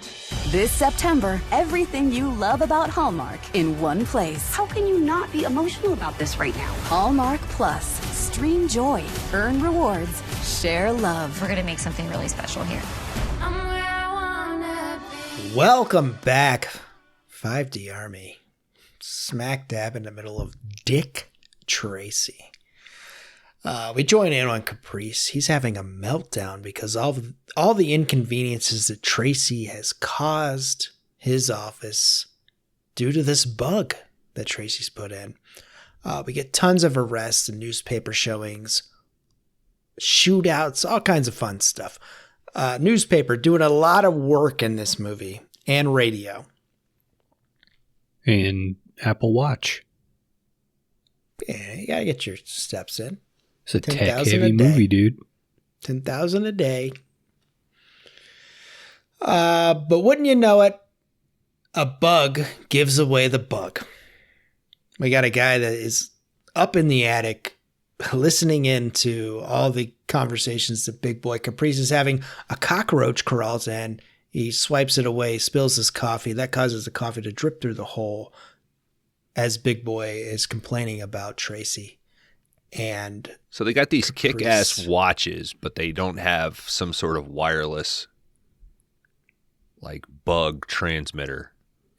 They require a dude to be up in the attic. so he can page Tracy. Okay. Well, he's listening. I mean, he's basically just got a really small microphone on a cord. Yeah, but just run a long cable. Yeah. Just having a nice pastrami, though, sandwich there. You can't get one of those NFL microphones with, like, the cone on it? This is 1912. NFL's 2 years from being invented. Big Boy Caprice puts all the pieces together. Back at the diner, Tess breaks the news that she's leaving town. This listener guy, he should have known something. Like, they instantly got quiet, and then he's like, "It's up there." and then they're like, "All right, let's go do all the bad guy stuff at the warehouse." I mean, the guy should have left. Like, he deserved to get shot. I just don't understand why you wouldn't put something in the hole to, like, you know what I mean? You could still see light or something. Well, you What, like your wiener? got to put some hair around it. Yeah. All right. Tess breaks the news to Tracy that she's fucking getting out of town because she's sick of his shit. If you're not going to fucking commit, get the fuck out of here. Put a ring on it, Tracy. But he does get paged out to meet about a big meetup that actually is Caprice lying because he found the bug in the office. Tracy arrives at the dock. He sneaks in. He sees someone getting the concrete casket that Lips got. It's actually the guy that is listening in the attic there. Well deserved. He should have known. This is a confusing part to me. Does the concrete get all over Tracy, or is it the guy listening that starts shooting at the goons? You Doesn't guys only watched this once. I thought Tracy got a bunch of concrete on him at one point in the movie. He does open it up. He puts a decoy up of his famous yellow jacket. They start shooting at it. And he goes and lets this dude out. And he starts to fire, but his gun is gunked up because of the cement. And which cement burns your skin, listener. So don't just walk into wet cement. They give you concrete burns. That's a real thing. Just like you can burn coffee creamer.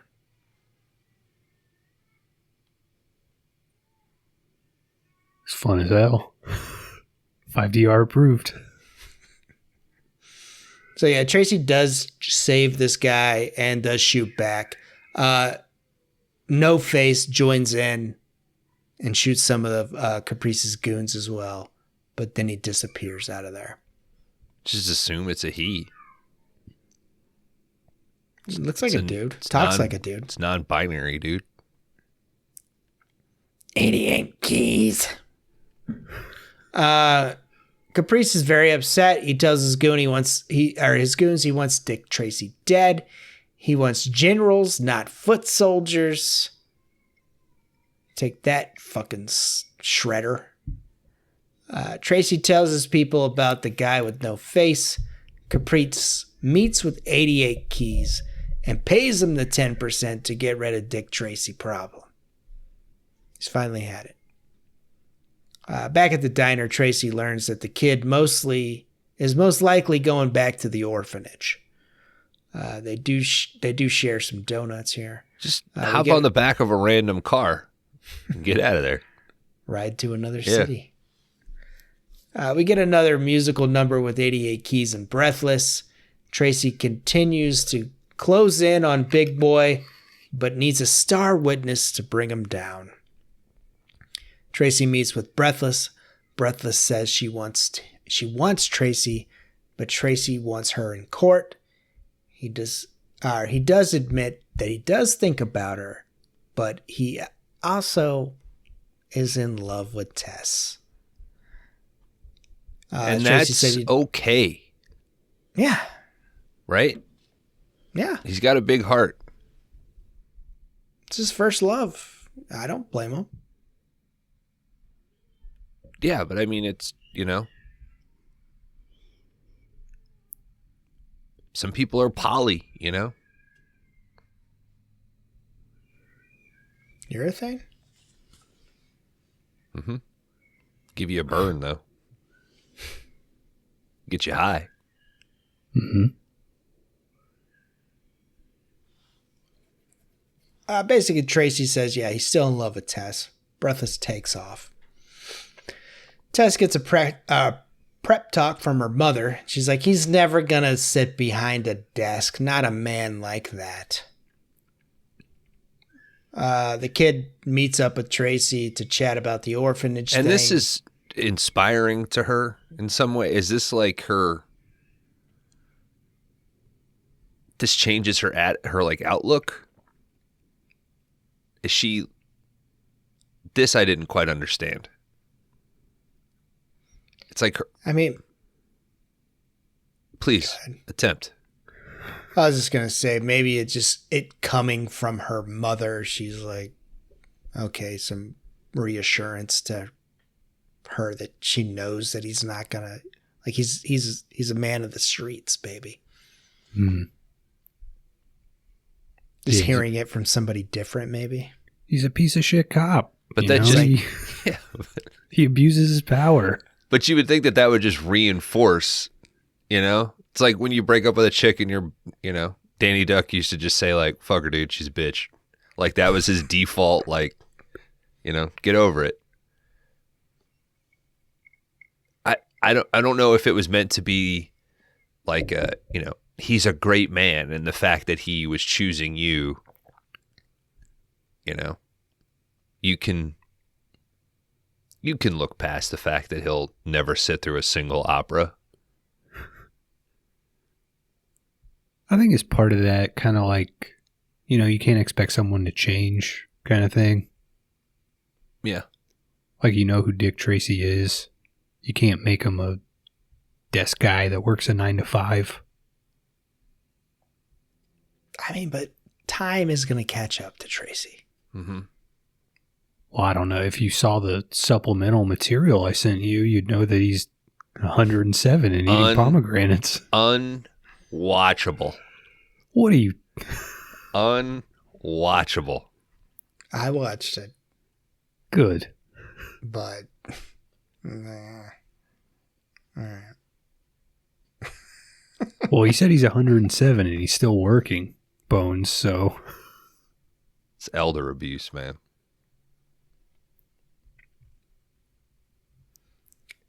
All right. The kid meets up with Tracy. They chat about the orphanage thing again, and Tracy is fanatic on where Tess is. No Face grabs some evidence from Tracy's apartment, and what did she already get? Did I miss one here? No, maybe not. Okay. No Face grabs some evidence. He breaks into Tracy's apartment, grabs some evidence, and contacts the DA. Someone has a writing expert write the DA in Tracy's handwriting to blackmail the DA. The DA is told in the letter to meet Tracy at a hotel room. This is like 5 minutes. No Face kidnaps Tess and says, if you want to stay alive, do what Big Boy tells you. Back at the precinct, Tracy is trying to find Tess. He receives a note from Tess to meet up, that she wants to talk. Tracy shows up to Tess's shop. I think she runs like a flower business or something. Yeah, it's like the meetup is in a greenhouse and... Yeah. What'd you think of all those Brian De Palma split diopter shots in this, man? There are so many split diopters in this, and they all look good. Yeah. Like, they look gorgeous. I don't know why that fell out of favor. Every time it pops up in a movie, I'm like, it's such a cool fucking way to shoot a scene. And everybody now just uses a fucking close-up camera with a blurry background. Makes it look like it's shot on your fucking iPhone. And Candace. Fuck. No. That's on you, Bones. Yeah. No, you tell him I'll text him. I'm not going to call. I We had text now. I don't Pete call. for like 3 weeks in a row, I think. I text. I don't call. I told you that. All right. Who are you texting? Hey! Who are you texting, BDP? 3-day rentals. So you text, but people call you? Stupid shits. How does this work? No, I only text now. Don't fucking call me. Who are you texting? Don't worry. Candace is my assistant, not yours. Don't Candace worry about Owens? what I'm doing. I might be working on something big here. Oh, the Epstein movie? I'm not in those files. IDF behind You won't find me there. CK's assassination? What's going on? I did a lot of Epstein. crazy things at 85, but I'm not on those. Or BDP, what are you doing? What are We're you doing? talking Dick Tracy. Like Warren Beatty? How did Yeah, you not direct this movie? Oh, He Bones. stole so much from me, this bitch. He's a BDP? bitch. I hate Warren Beatty. BDP, you were in talks to direct this movie at one point in time. Yeah, that's Whoa. why I don't like the guy. I told him to fuck off. He's just stealing my shit. You're not going to pay me what I want. Get out of here. This would have been early 90s. I don't know how much you could have been charging for your services at that point in time. It's called integrity, Kron. It's called integrity. Yeah, but you were... I don't know. I was what? You're still hot off Untouchables, right? Yeah, it's a hit. When's Bonfire of the Vanities? Ooh. It's none of your business. We don't talk about that movie, okay? Read the book. Don't read it. I think it It is. happens I think it is to just before everybody. this. It happened to Warren. It happened to Warren later on. No rules attached or some shit. I don't know what the movie was called. What have you been up to? You've been talking about some pure shit. I'll tell you that. Hey. Pure shit. Mm-hmm. You guys have went down the drain. And then wow. You regurgitated and then flushed again. You did Bonfire of the Vanities instead of this movie, I guess. That was 1990. You know what? I was still, passion project, Casualties of War. I worked with Sean Penn. He's wonderful in One Battle After Another. PTA is back. Check it out. Doc, are you telling me that you went out with Madonna after she fucked Warren Beatty? You think she only did that to get into this movie? I wasn't going to cast her. That's why you got a big problem with me. It's one of those weird Billy Bob, Angelina Jolie kind of things. Who would you have cast? Nancy? What's her name? No. Nancy Allen? Yeah. You Tracy, sit back. it's you. Who's the other big she'd have been a blonde decent Tess, beauty in honest. 1990? Pamela Anderson. That's who I would have cast. Oh. Yeah. You're She selling doesn't wear me. any makeup now. Watch out, boys. She looks terrible. That's goddamn mean. BDP. That's mean. Yeah, I'm not holding back. I'm like 86 now. I don't care anymore. You know what that is? That's the disassociation because you're only texting. Mm-hmm. It's created a disconnect between what people type. You dude, you're becoming an internet troll. Have you guys ever seen these reels? Like you just flip and it's funny. The cats. Oh my God, he's doom scrolling now. Yeah. Is that what they call it? It's hilarious. This is your worst timeline, BDP. Like you just sit there and then all of a sudden it's 2 a.m. and you're like, I didn't even drink wine tonight. You know what, Kron? I bet him doom scrolling and watching TV. Fine. That's like his version. Like that's a version of split diaper, right? Like you're just. Oh, yeah, because you got to, you can see both things in focus if you just look from one to the other. I do 2 phones. It's crazy. And I turn one this way, and then I have this one this way. It's, you're I right. still feel like I'm doing something in life because this whole Well, you're actually Weinstein doing nothing movie didn't at all. work out. Mm-hmm. Well, if you turn your Apple Watch around tactical style, you got 3 screens. Lithgow 10:12 gave me a p.m. according to my Rolex. Apple Watch. Lithgow gave me a Rolex for Raising Cain, and I haven't had any other watch since. It's beautiful. It's a Guy's beautiful fucking classy, piece. dude. Yeah, I love that guy. You know he's playing Dumbledore? Yeah, I heard that. Yeah. Good luck to him. He just wants money. What? He's God sly damn, fuck. dude. He's a sly fuck.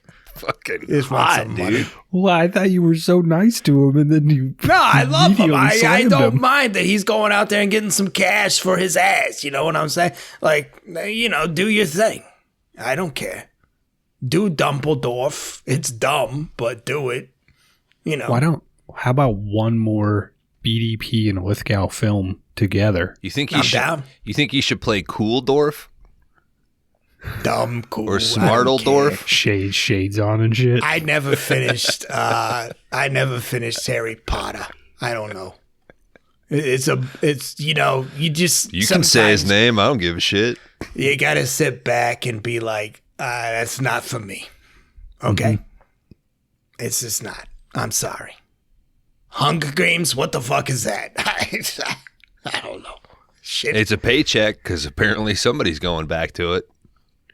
Isn't it Battle Royale. Yeah, it's Battle Royale, but just and now it's- QT. Hey, by the way, Paul Dano, great actor. I would say I'm on his side. Yeah, fuck Wow, Tarantino. so brave. Yeah, so brave to take 99% of people's stance.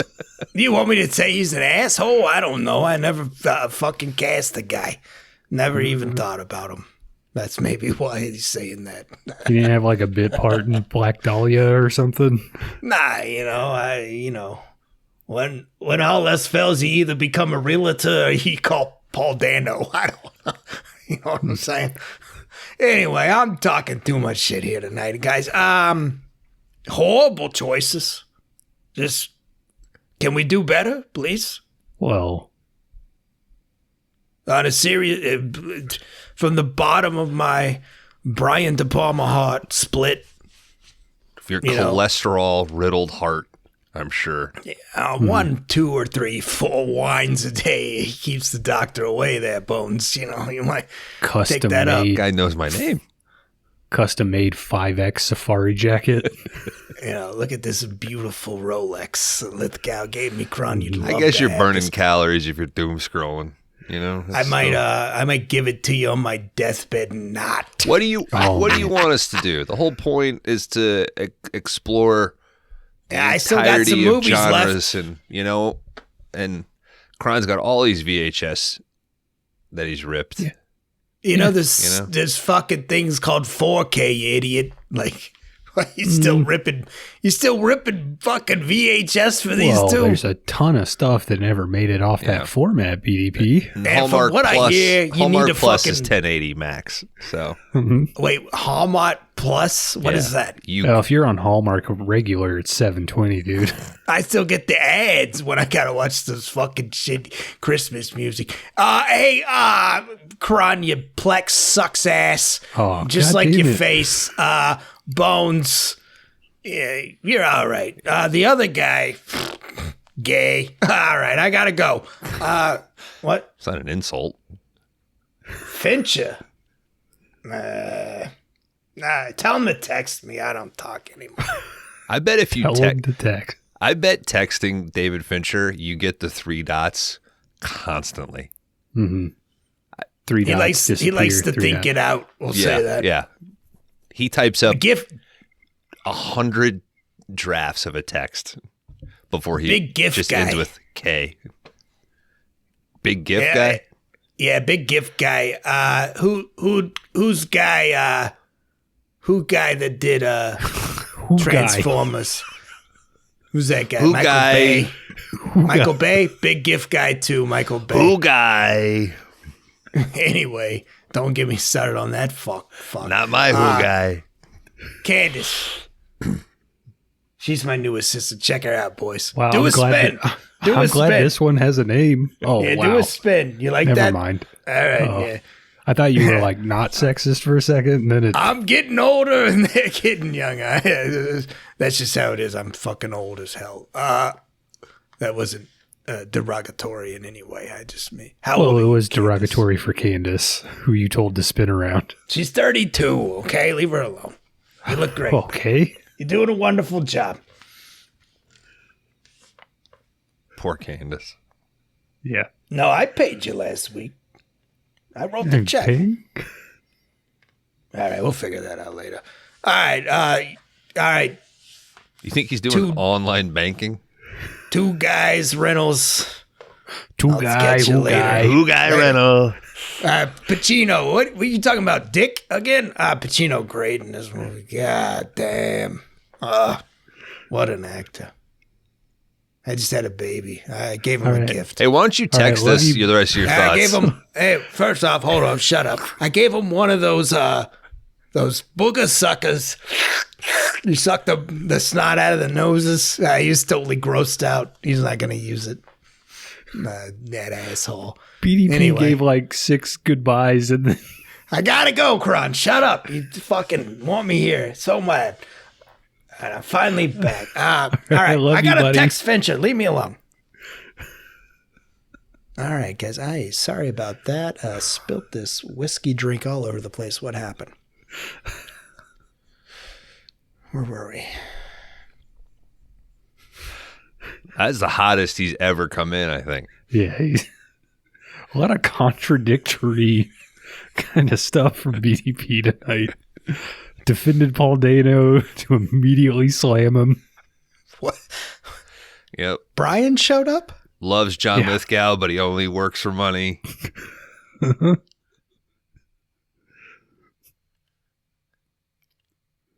Starting all this gossip about David Fincher being a GIF guy.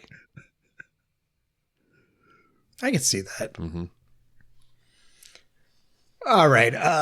Our orphanage lady shows up to finally get the kid after 2 weeks here. I don't know. Tracy looks around for Tess, but gas starts filling the greenhouse and he passes out. No Face says, relax, just go to sleep, Tracy. The kid is at the orphanage and apparently the food sucks, gentlemen. And he's eating alone, dude. It's such a bummer. He looks like all the fucking other Steven Glansberg. all the other kids are at the end of the table together. Tracy runs in to meet the DA at the hotel room. He kills the guy, but we quickly see that it's No Face and not Tracy. His goons move Tracy into the hotel room. They set up the scene here to make Tracy look like he murdered the DA. The hotel clerk calls the police as 88 Keys reads off his script here for him and No Face to do this whole thing. Tracy is caught red-handed by the cops. The press has a heyday with this. With the Tracy news, Big Boy Caprice is happy as hell. Caprice says they're back in business, and we see all the money just flowing into Big Boy Caprice's Club Ritz here. Oh, this is another Sondheim song where it's like, we're back in business. It's literally making stacks of money. Yeah, it's just what is happening on screen. So we get all that fun gangster shenanigans because Tracy's out of the way. The kid tells Chief that Tracy didn't do this. The kid meets Tracy in jail. Tess is still missing, but they didn't demand any ransom money for her. So Tracy is thinking that's kind of weird. Tracy is going to be moved to the county jail. The kid has finally picked a name. His name is Dick Tracy Jr. That's what he chose. Probably could have came up with something cooler. Yeah, like Shai Hulud. Name yourself after the worm. Tracy does like it. No Face wishes Tess a happy new year. Tracy's crew picks him up. These are the guys that have been with him the whole time. And they say, man, it's going to take 8 hours to get to county. Tracy gets it, and he's like, let's get to work. He busts in on Mumbles and starts the interrogation. No Face calls Chief and says, if you want to put Caprice in jail, go to the Ritz. He's the one that kidnapped Tess.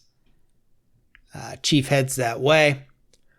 Tracy continues to work. He breaks Mumbles finally by slowing the recording down to say it was 88 Keys that was working with me, and basically they set you up. The enemy of the enemy is my enemy, says Tracy. And there's some confusing shit like that. No Face calls Caprice, asks how long it's been since he's looked in his attic. Tracy and his crew show up at the Ritz, go up to the roof. No Face gets a hold of Chief. The New Year's Eve party continues at the club, and Caprice's goons head to the roof.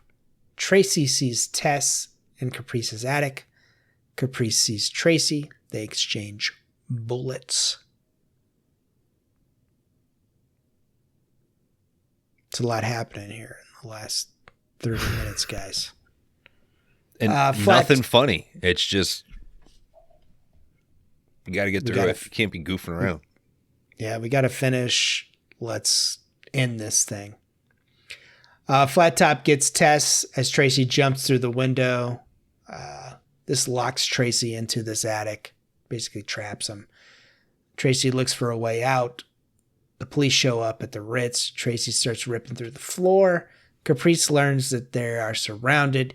He gears up to fight back. Tracy does some quick math here with Pat. I kind of like this. I thought this part was funny where he's like, how much do you weigh? He's like, 185, 190. He's like, all right, 210. All the shit with Tracy stuck in that room is pretty good. Another, like, how much do you weigh to get out of a situation It's pretty close to a movie we've already talked about. Which one was that? You don't remember in Batman when he and Vicky Vale are running down the alley and he asks her, how much do you weigh? That's right. Well, they clearly got that from this. Oh, yeah. That's true. It's pretty. So it's like Dick Tracy stole from Batman, and then Batman stole back from Dick Tracy. Oh, it's the Northman, fucking Hamlet stole this, guys. This, I'm bringing it back. Mm-hmm.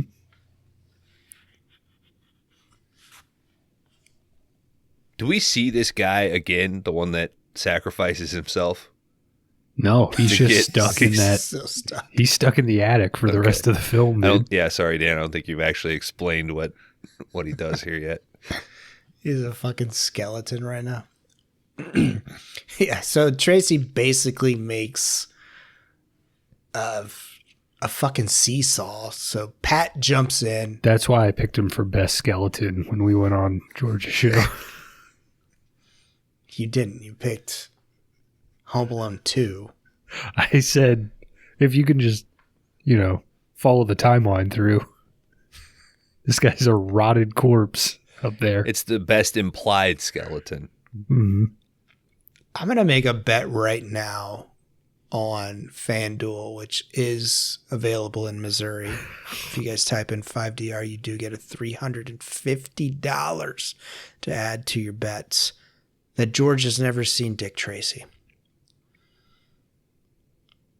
Yeah, we basically got a fucking seesaw situation here. We've got out of so many situations with this. You wouldn't 5DR boys. You wouldn't say a catapult situation. You would say Catapult, seesaw, same shit. If you took Dan's bet, you lost. George has this logged on Letterboxd. He gave it 3.5 stars. Fuck. Thank you for using FanDuel, which is available now in Missouri. Yeah, this rockets Tracy out of the attic. Goons and police all gear up for a shootout. Caprice decides to make a break for it. Breathless continues singing. Why wouldn't she? She's Madonna. Big boy loads up in his cars in the back. Tracy does some parkour down the fire escapes here. Doesn't bust his teeth out of his face on this one. No. Real disappointment. He's like, use the double. Caprice and his goons break through the garage. There's a great shootout here. Fully loaded Tommy guns are popping off everywhere. Tracy's looking like a fucking badass mowing down these motherfuckers.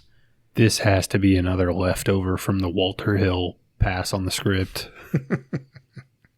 It is 8 minutes of people firing Tommy guns at each other.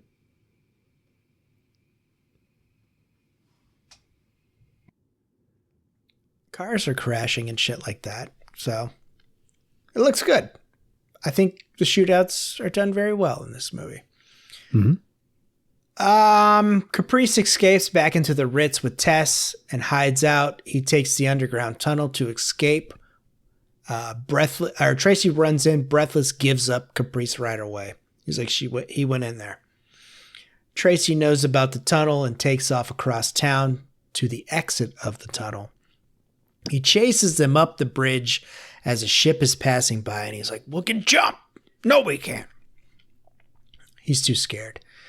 They do hide out in a gear room for the bridge. He ties Tess up while giving some, once again, through this whole movie, he's quoting famous historical figures and shit like that. Nietzsche, fucking Ben Franklin. Alexander the Great. Yeah. All sorts of shit.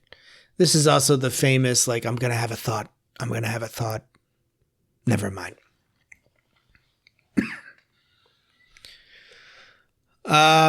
Tracy tries to catch up as he keeps running through. Caprice keeps tightening the ropes on Tess as Tracy breaks into the gear room. Tracy hides Caprice tries to talk his way out of this. Tess is going to be crushed by these gears, but Tracy literally tosses a wrench into Caprice's plans, which distracts him enough for Tracy to get the upper hand and start beating his ass. If you're going to be ground down by these gears, you want it head first, though, right? Yeah.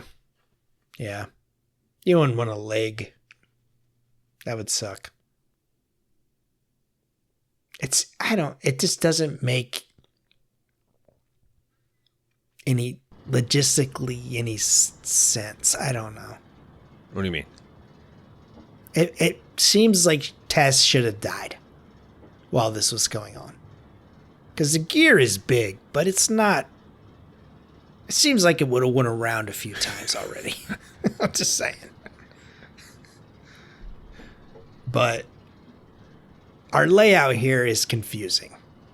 And it's dark. And this is one I'm like, The ending of this is kind of... The geography of like what Tracy's hiding behind that Caprice can't see him. There's like one wide shot where it really breaks the illusion that he wouldn't be able to spot him.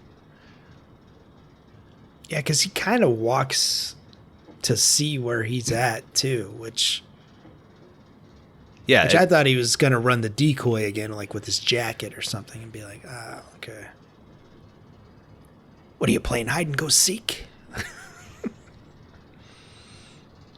Too bad it's not like a Doctor Strange jacket where the decoy is him and then he sends the jacket to float over and do stuff. Is Dick Tracy part of the Marvel universe? No, but I bet Warren Beatty would. He wants that Fox Marvel deal. Like, yeah, you can use Dick Tracy, but I get all the money. He's still alive, right? I'm sorry, not Fox, Sony. Warren Beatty? Yeah. Yeah. God damn, I wonder how old that motherfucker is. So is Dick Van Dyke. Jesus Christ. He's got to be like 98. All right. But yeah, this whole, like I said, logistically doesn't make any sense to me. Caprice recovers. He tries to hit Tracy with a wrench, but No Face fires a warning shot and explains his plan. Basically, he wants Tracy to kill Big Boy so him and Tracy and No Face can run the city. As he goes for the gun here, the kid trips. I would rather, if it were me in this situation, I would rather go build my own city with rock and roll. Yeah, you know, some cities are built on rock and roll. Mm-hmm.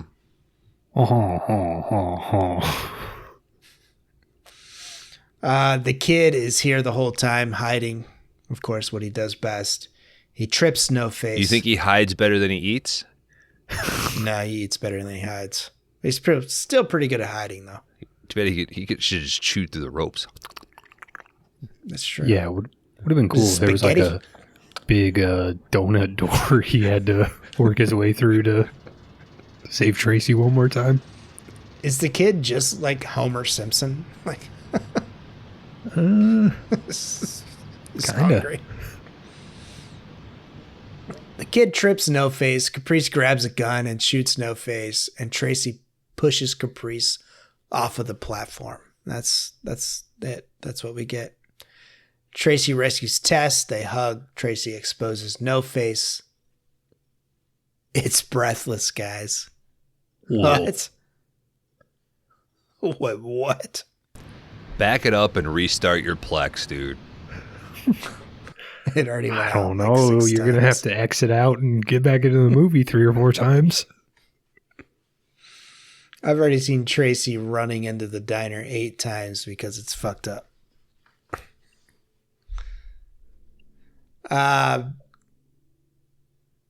Tracy rescues Tess. They hug. Tracy exposes No Face. It's breathless. Would you look at that? Tracy has a moment with Breathless. She says Tracy was her only mistake. She kisses Tracy and dies. Tess and Tracy embrace while the city rings in the new year.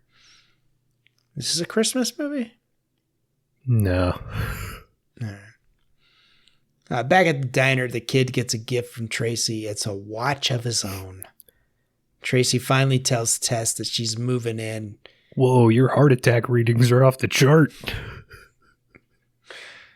But he gets called out to a robbery. You're pre-diabetic, kid. No more fucking sugar. The enemy of your enemy is fucking insulin. They get called out to a robbery, but first Tess gets a ring from Tracy before leaving, because he listened to Beyonce. That's the end of Dick Tracy from 1990, starring and directed by Mr. Warren Beatty.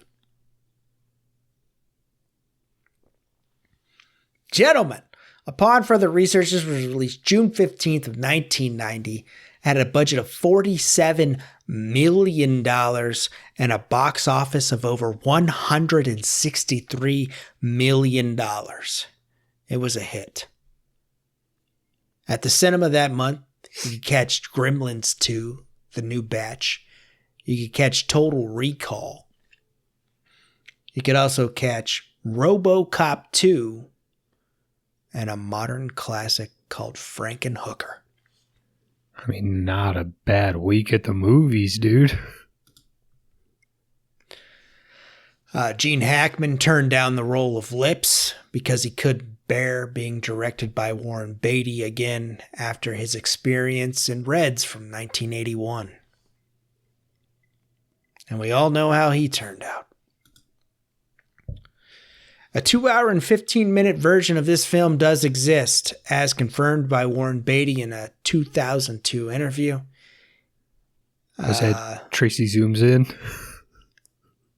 Jeffrey Katzenberg, the chairman of Walt Disney Pictures at the time, forced him to cut the film to an hour and 45 minutes before the release.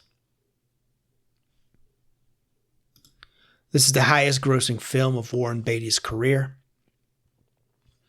Martin this made Scorsese, more than Bonnie and Clyde? Like in the...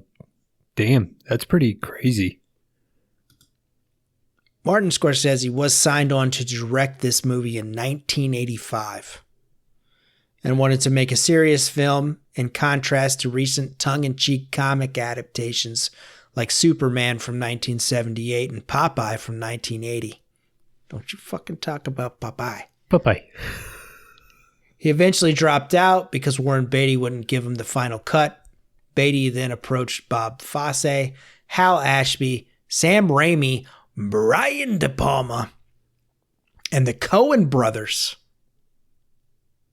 to direct, but they all declined, so he decided to direct it himself.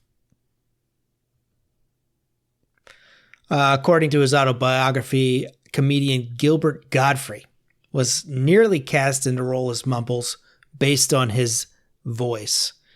He was perplexed that he and Dustin Hoffman would even be considered for the same role, joking that the only way our names would appear together in the same Hollywood conversation would be in the sentence, "I've seen Gilbert Gottfried acting and he's no Dustin Hoffman." Oh, wow. New guy to show up on the pod. Still innovating 5 years in. Macaulay Culkin was considered for the role as the kid, but turned it down, preferring to do Home Alone instead. Good call, Macaulay. Mm-hmm. The main colors in the film are the 6 original comic strips that appear: red, blue, yellow, green, orange, purple, plus black and whites. That's what you see in the original comics. Ladies and gentlemen, 5D Army, this is an Oscar-winning film. 3 Oscars for Best Art Direction, Best Makeup, and Best Original Song. Sooner or later, I always get my man. And that's all I got, gentlemen, for research for Dick Tracy from 1990. Dan, I've got just actual research, a tiny bit more on like the timeline of people involved. All right, so late 70s, early 80s. Beatty is a producer of Dick Tracy, the movie. They first approached Steven Spielberg. That was going to be a joint release from Paramount and Universal. It then goes to Landis, who wants to cast Clint Eastwood. Landis has to back out because he's having some legal issues from murdering people with a helicopter. Other actors in the mix at this time to play the role of Dick Tracy: Harrison Ford, Richard Gere, Tom Selleck, Mel Gibson.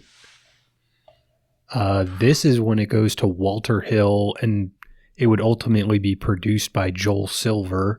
They do, like, Hill does an extensive rewrite of the script. Hill wants Beatty to play the role, but that ultimately falls apart. I'd love to read that. God damn. Yeah, I mean, that would be something. Next up, they go to Richard Benjamin, who is not like a big name, but the studio was basically kind of like, we've tried all this A-list stuff. Maybe we just make it a B movie at this point and cut our losses. That doesn't work out, so Beatty ends up buying the rights himself. That's when he takes it to Katzenberg and Eisner, who had just moved from Paramount to Disney. Katzenberg and Eisner want Scorsese to direct, but he ends up doing Goodfellas. This is where Beatty brings in, well, they basically ask Beatty who he would like to direct. He throws out the Coen brothers, Sam Raimi, Brian De Palma, and then eventually they just ask him to direct it and star in the movie. Yeah, I think they were having trouble finding a lead, and they were like, man, fuck it. If you're going to do it, yeah, that works. Yep. But it is, I mean, the cast is like a crazy assortment of A-list talent, and like the development is just like an insane list of A-list talent. So when did it start? You said late 70s? Yeah. So right, like so post-Superman, Beatty, right? Like, yeah, that's Beatty hot. wanted to produce it in the late 70s, early 80s, and then it took all the way up until Batman being a like smash success to actually get this moving forward. Okay. And I think it's just fucking insane that it didn't have a fucking sequel. Like, that's also another, like, what the fuck happened? This made $163 million. So I think a lot of that is Beatty, though, right? Like, the dude is obsessed with keeping the property. That's what the two TCM things are. Like, I think it's built into whatever agreement that he has to either give up the rights or appear as Dick Tracy in some medium to keep the rights. So that's why he keeps doing these TCM Beatty zooms in bullshit. Yeah, but no studio was like, we're gonna make money off this. Let's just pay the dude. I don't know. That's crazy to me. It does seem like at this point you could just toss him a fake producer's credit, you know? Like, that would be the approach I'd take if you really wanted. But I can't imagine Dick Tracy in, late 2025 is like a hot property that somebody wants to develop anyway. Yeah. God damn it. Next year we're going to get Dick Tracy 2. Nah, it'll be Richard Tracy asterisk, and then at the end, be like the Thunderbolts thing. I got to tell you, if you get approval for R, well, hell yeah, I want to see Brian De Palma do it. PG-13, a Sam Raimi, hell yeah. Coen Brothers is like the weirdest inclusion to me of like, what would they have actually done? Yeah, but I'd love to hear that like podcast of them being interviewed about like, what was your guys' Dick Tracy idea? Mm-hmm. And we'll find them next week here on 5DR. Ladies and gentlemen, Ethan and what's the other one's name? Ice cream. Ice cream cone. Ice Cream Cone Cohen. Talking about their version of Dick Tracy. Nah, but that would have been, I don't know, that was a fucking like lunch conversation they had one day. Like, yeah, they're asking us to do Dick Tracy. Like, what would we do? Mm-hmm. Well, Frances McDormand is Tess. Philip Seymour Hoffman is Caprice. He'd fucking crush it. I'm interested. Well, we could sit here and we could talk about what might have been, but it's time for us to rate what was. Gentlemen, 3.2, I was told, average user letterbox rating. I locked Dan in at a 3.5. Kron, you locked him in at a 4. Kron, I'm going to lock you in at 3.5 as well. Bones 3.5. I'm going to do 3.5 for both my buddies Bones and Kron here. Hey, did I like this movie? No. Do I respect the hell out of it? Yes, I do. Set direction alone, some of the incredible model work, specifically of the city, some of the incredible sort of tracking shots taking you from one location to the other are awesome. I don't think any performance is bad or weak in the movie. I do find the musical numbers to be a weak point, but when you have somebody who's known for musicals, who's trying to progress story via song, I can see where the instinct is to just write about what's in the script versus taking some artistic interpretation. I do think that the Danny Elfman score is a detriment, particularly to me, knowing the Batman score so much. I think the weakest link in the whole movie, unfortunately, is Warren Beatty. About halfway through the movie, I had to just put myself in his shoes. He was probably exhausted. That's probably a lot to manage and a lot on his shoulders. And now to hear that it's almost a dozen years of work in the making, I'm sure that's a lot of pressure. I think this is a movie worth watching, but I also understand why it can kind of be forgotten. I'm going to lock it in at what I think is really fair to 3.0. All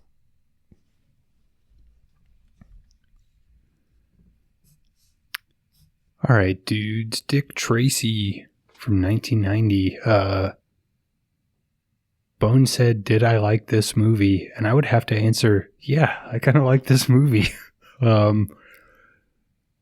I think they got a ton of big names for this, and it shows. All the performances, I think, kind of across the board are good.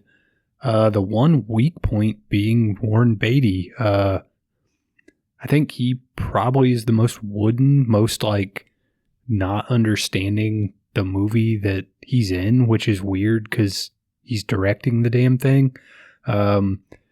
Everybody else is having so much more fun than I see from him on screen. It's a really weird thing that he directed and starred in this, because I do think the direction is pretty stellar. I think the colors look good, like all the kind of big decisions that you have to make as a director, where to put the camera, how to shoot a scene, how to make something look, a cohesive whole. Like, I think he does a really good job actually directing this movie. Starring in it, he is the weak point for me. But I don't know, man. I think I did watch this twice. It was just a ton of fun. Like, watching this again, this is a movie that I'm probably going to rate higher due to some kind of nostalgia baked into this score. I think I saw this like before I watched Batman 89. I think I actually watched Dick Tracy earlier. So I don't know, man. I think it's a fun movie. It does ultimately, like, watching it now, it turns into a series of kind of like vignettes, right? They're just kind of using a bunch of songs and connective tissue to get you from scene to scene.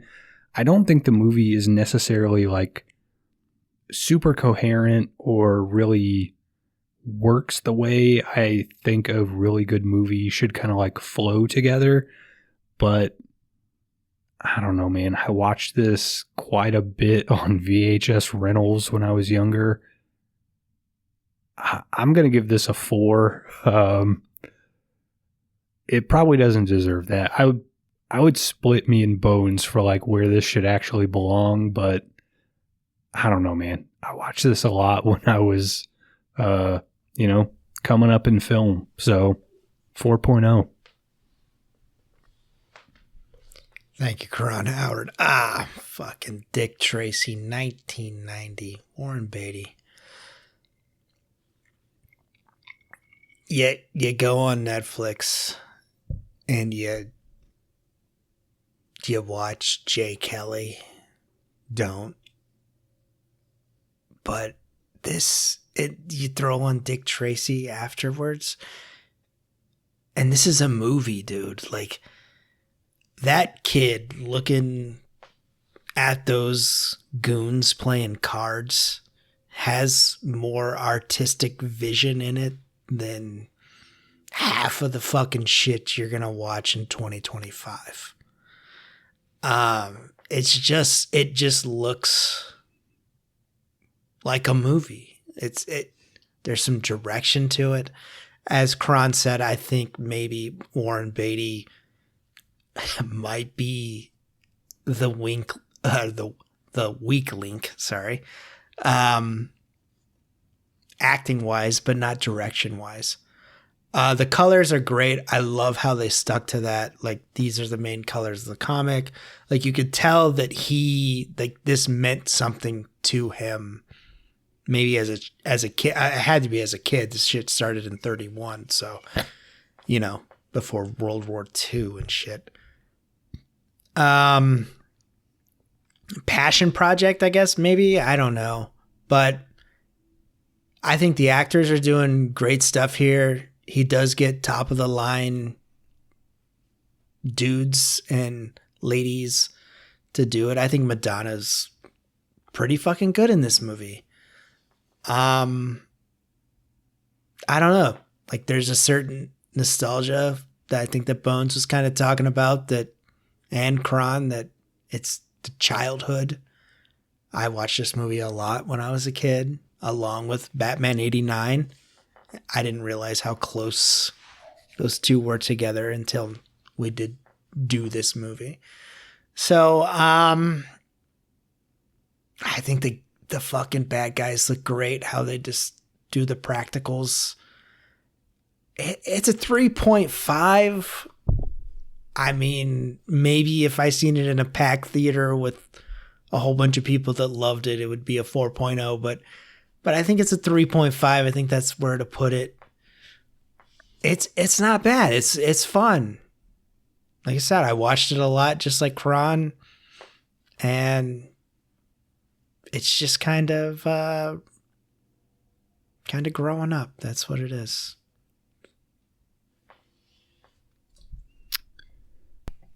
All right, dudes. Dick Tracy would have an average score from the three of us of 3.5. All right. The way the list works out, this would be tied with a bunch of movies for number 50 on our list. I will give them to you right now. Dick Tracy, Raising Cain, The Running Man, Shakedown, and The Challenge would all technically be tied at number 50. This would currently be right below Heavy Metal at 47, and right above The Hunted at 55.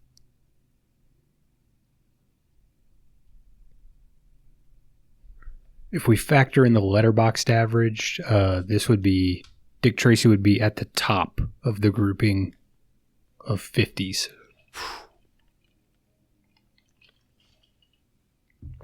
I'm not mad at that. Yep. Kron, you got a 0.5. I got a solid 1. I'm not sure how accurate we are. I feel like I often forget to tell you what our points are, but who really gives a shit? Currently, I would have 4.5 points. Bones, you would have 9. Dan, 6. Jesus Christ. Anybody's game. It's Bones' game. Speaking of Bones' game, Bones wants us to fuck, marry, kill. Too so vain. This is my category. I'll go first. I mean, I got to marry Dick Tracy. It is pretty nostalgic for me. And I think it's, out of the 3 movies we watched, it is clearly the best, even if it has some kind of rough around the edges qualities to it. I would definitely fuck Angel Blade. Get that knife blade into my ass. It deserves it. And you gotta kill 2025. The world enslaved by a virus. Just a non-movie, really. Imagine the person that didn't watch Angel Blade Mm-hmm. or listen to that episode and you just said, stick that knife blade up my ass. Yeah. We're going to see a giant bump in Angel Blade. Yeah, it's exact same split, Kron, for sure. Same here. Yeah, same here. He nailed it. I mean, I think 2025 being just so bad really boosted Angel Blade into the... Mm-hmm. You're welcome. Thank you.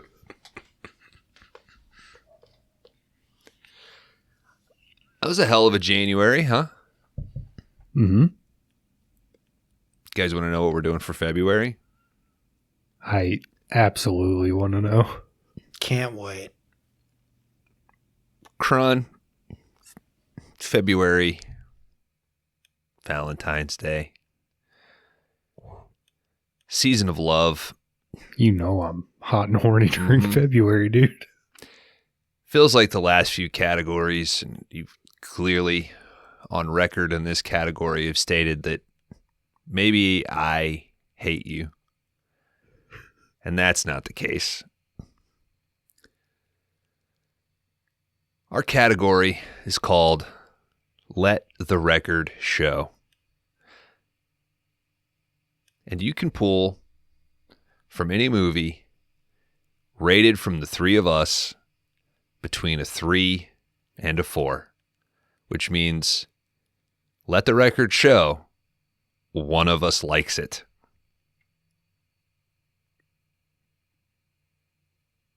We're going to go to 1995, a movie that we all at least like. We all had a star rating on it. Mine has been removed for the sake of Rate My Letterboxd.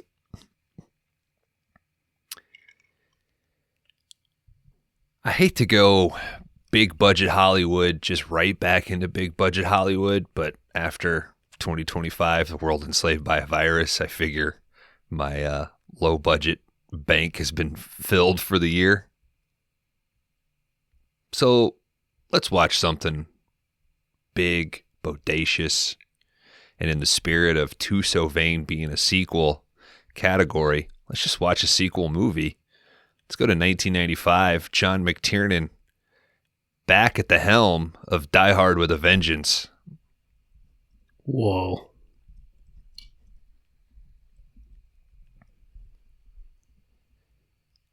The second best Die Hard movie. Yep. All you got to do, just flip through our rated films. Something pops out. That's all you got to do. So just to be clear, any movie one of the 3 of us has between a 3 and a 4. Yep. So if Dan gave it a 3, but I gave it a 5, it would still count. You can't pick it.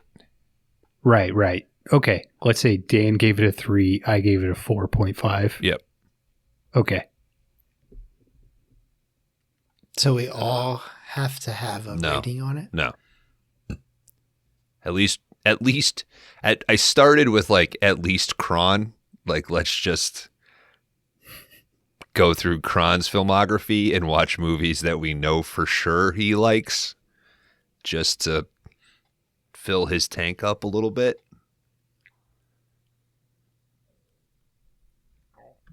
But we're okay. You can. So Dan, you could pick from my ratings. Kron, you can pick from Dan's. You know, it doesn't need to round robin or anything. Just. All right. I like that. Like you said, maybe there's something that, you know for sure somebody else has seen, but you haven't, or vice versa. Maybe it's one that you've rated. You want to show the other guys. Who cares? I just want to watch Die Hard with a Vengeance. It's a good fucking movie. Yeah. So. Kron, will that be available on your Plex? It's on the Plex. I'll make it available to you in case the Plex has problems. I will tell you, you can buy it for $4.99 on Apple. So I'll send it to you, buddy. Don't worry. All right. Anything else? No, fun category though. At least somebody likes it. So it was kind of difficult to come up with a name. It was like I started with like Mikey, I think Kron likes it, or fuck you, Kron. Like I was like, what incarnate? Like, how can I word this? But I was like, nah, just let the record show. Cool. All right. Crash and Burn? Is it out? Is that what we say? It's been a few weeks. Crash and Burn. Crash and Burn. crash and burn.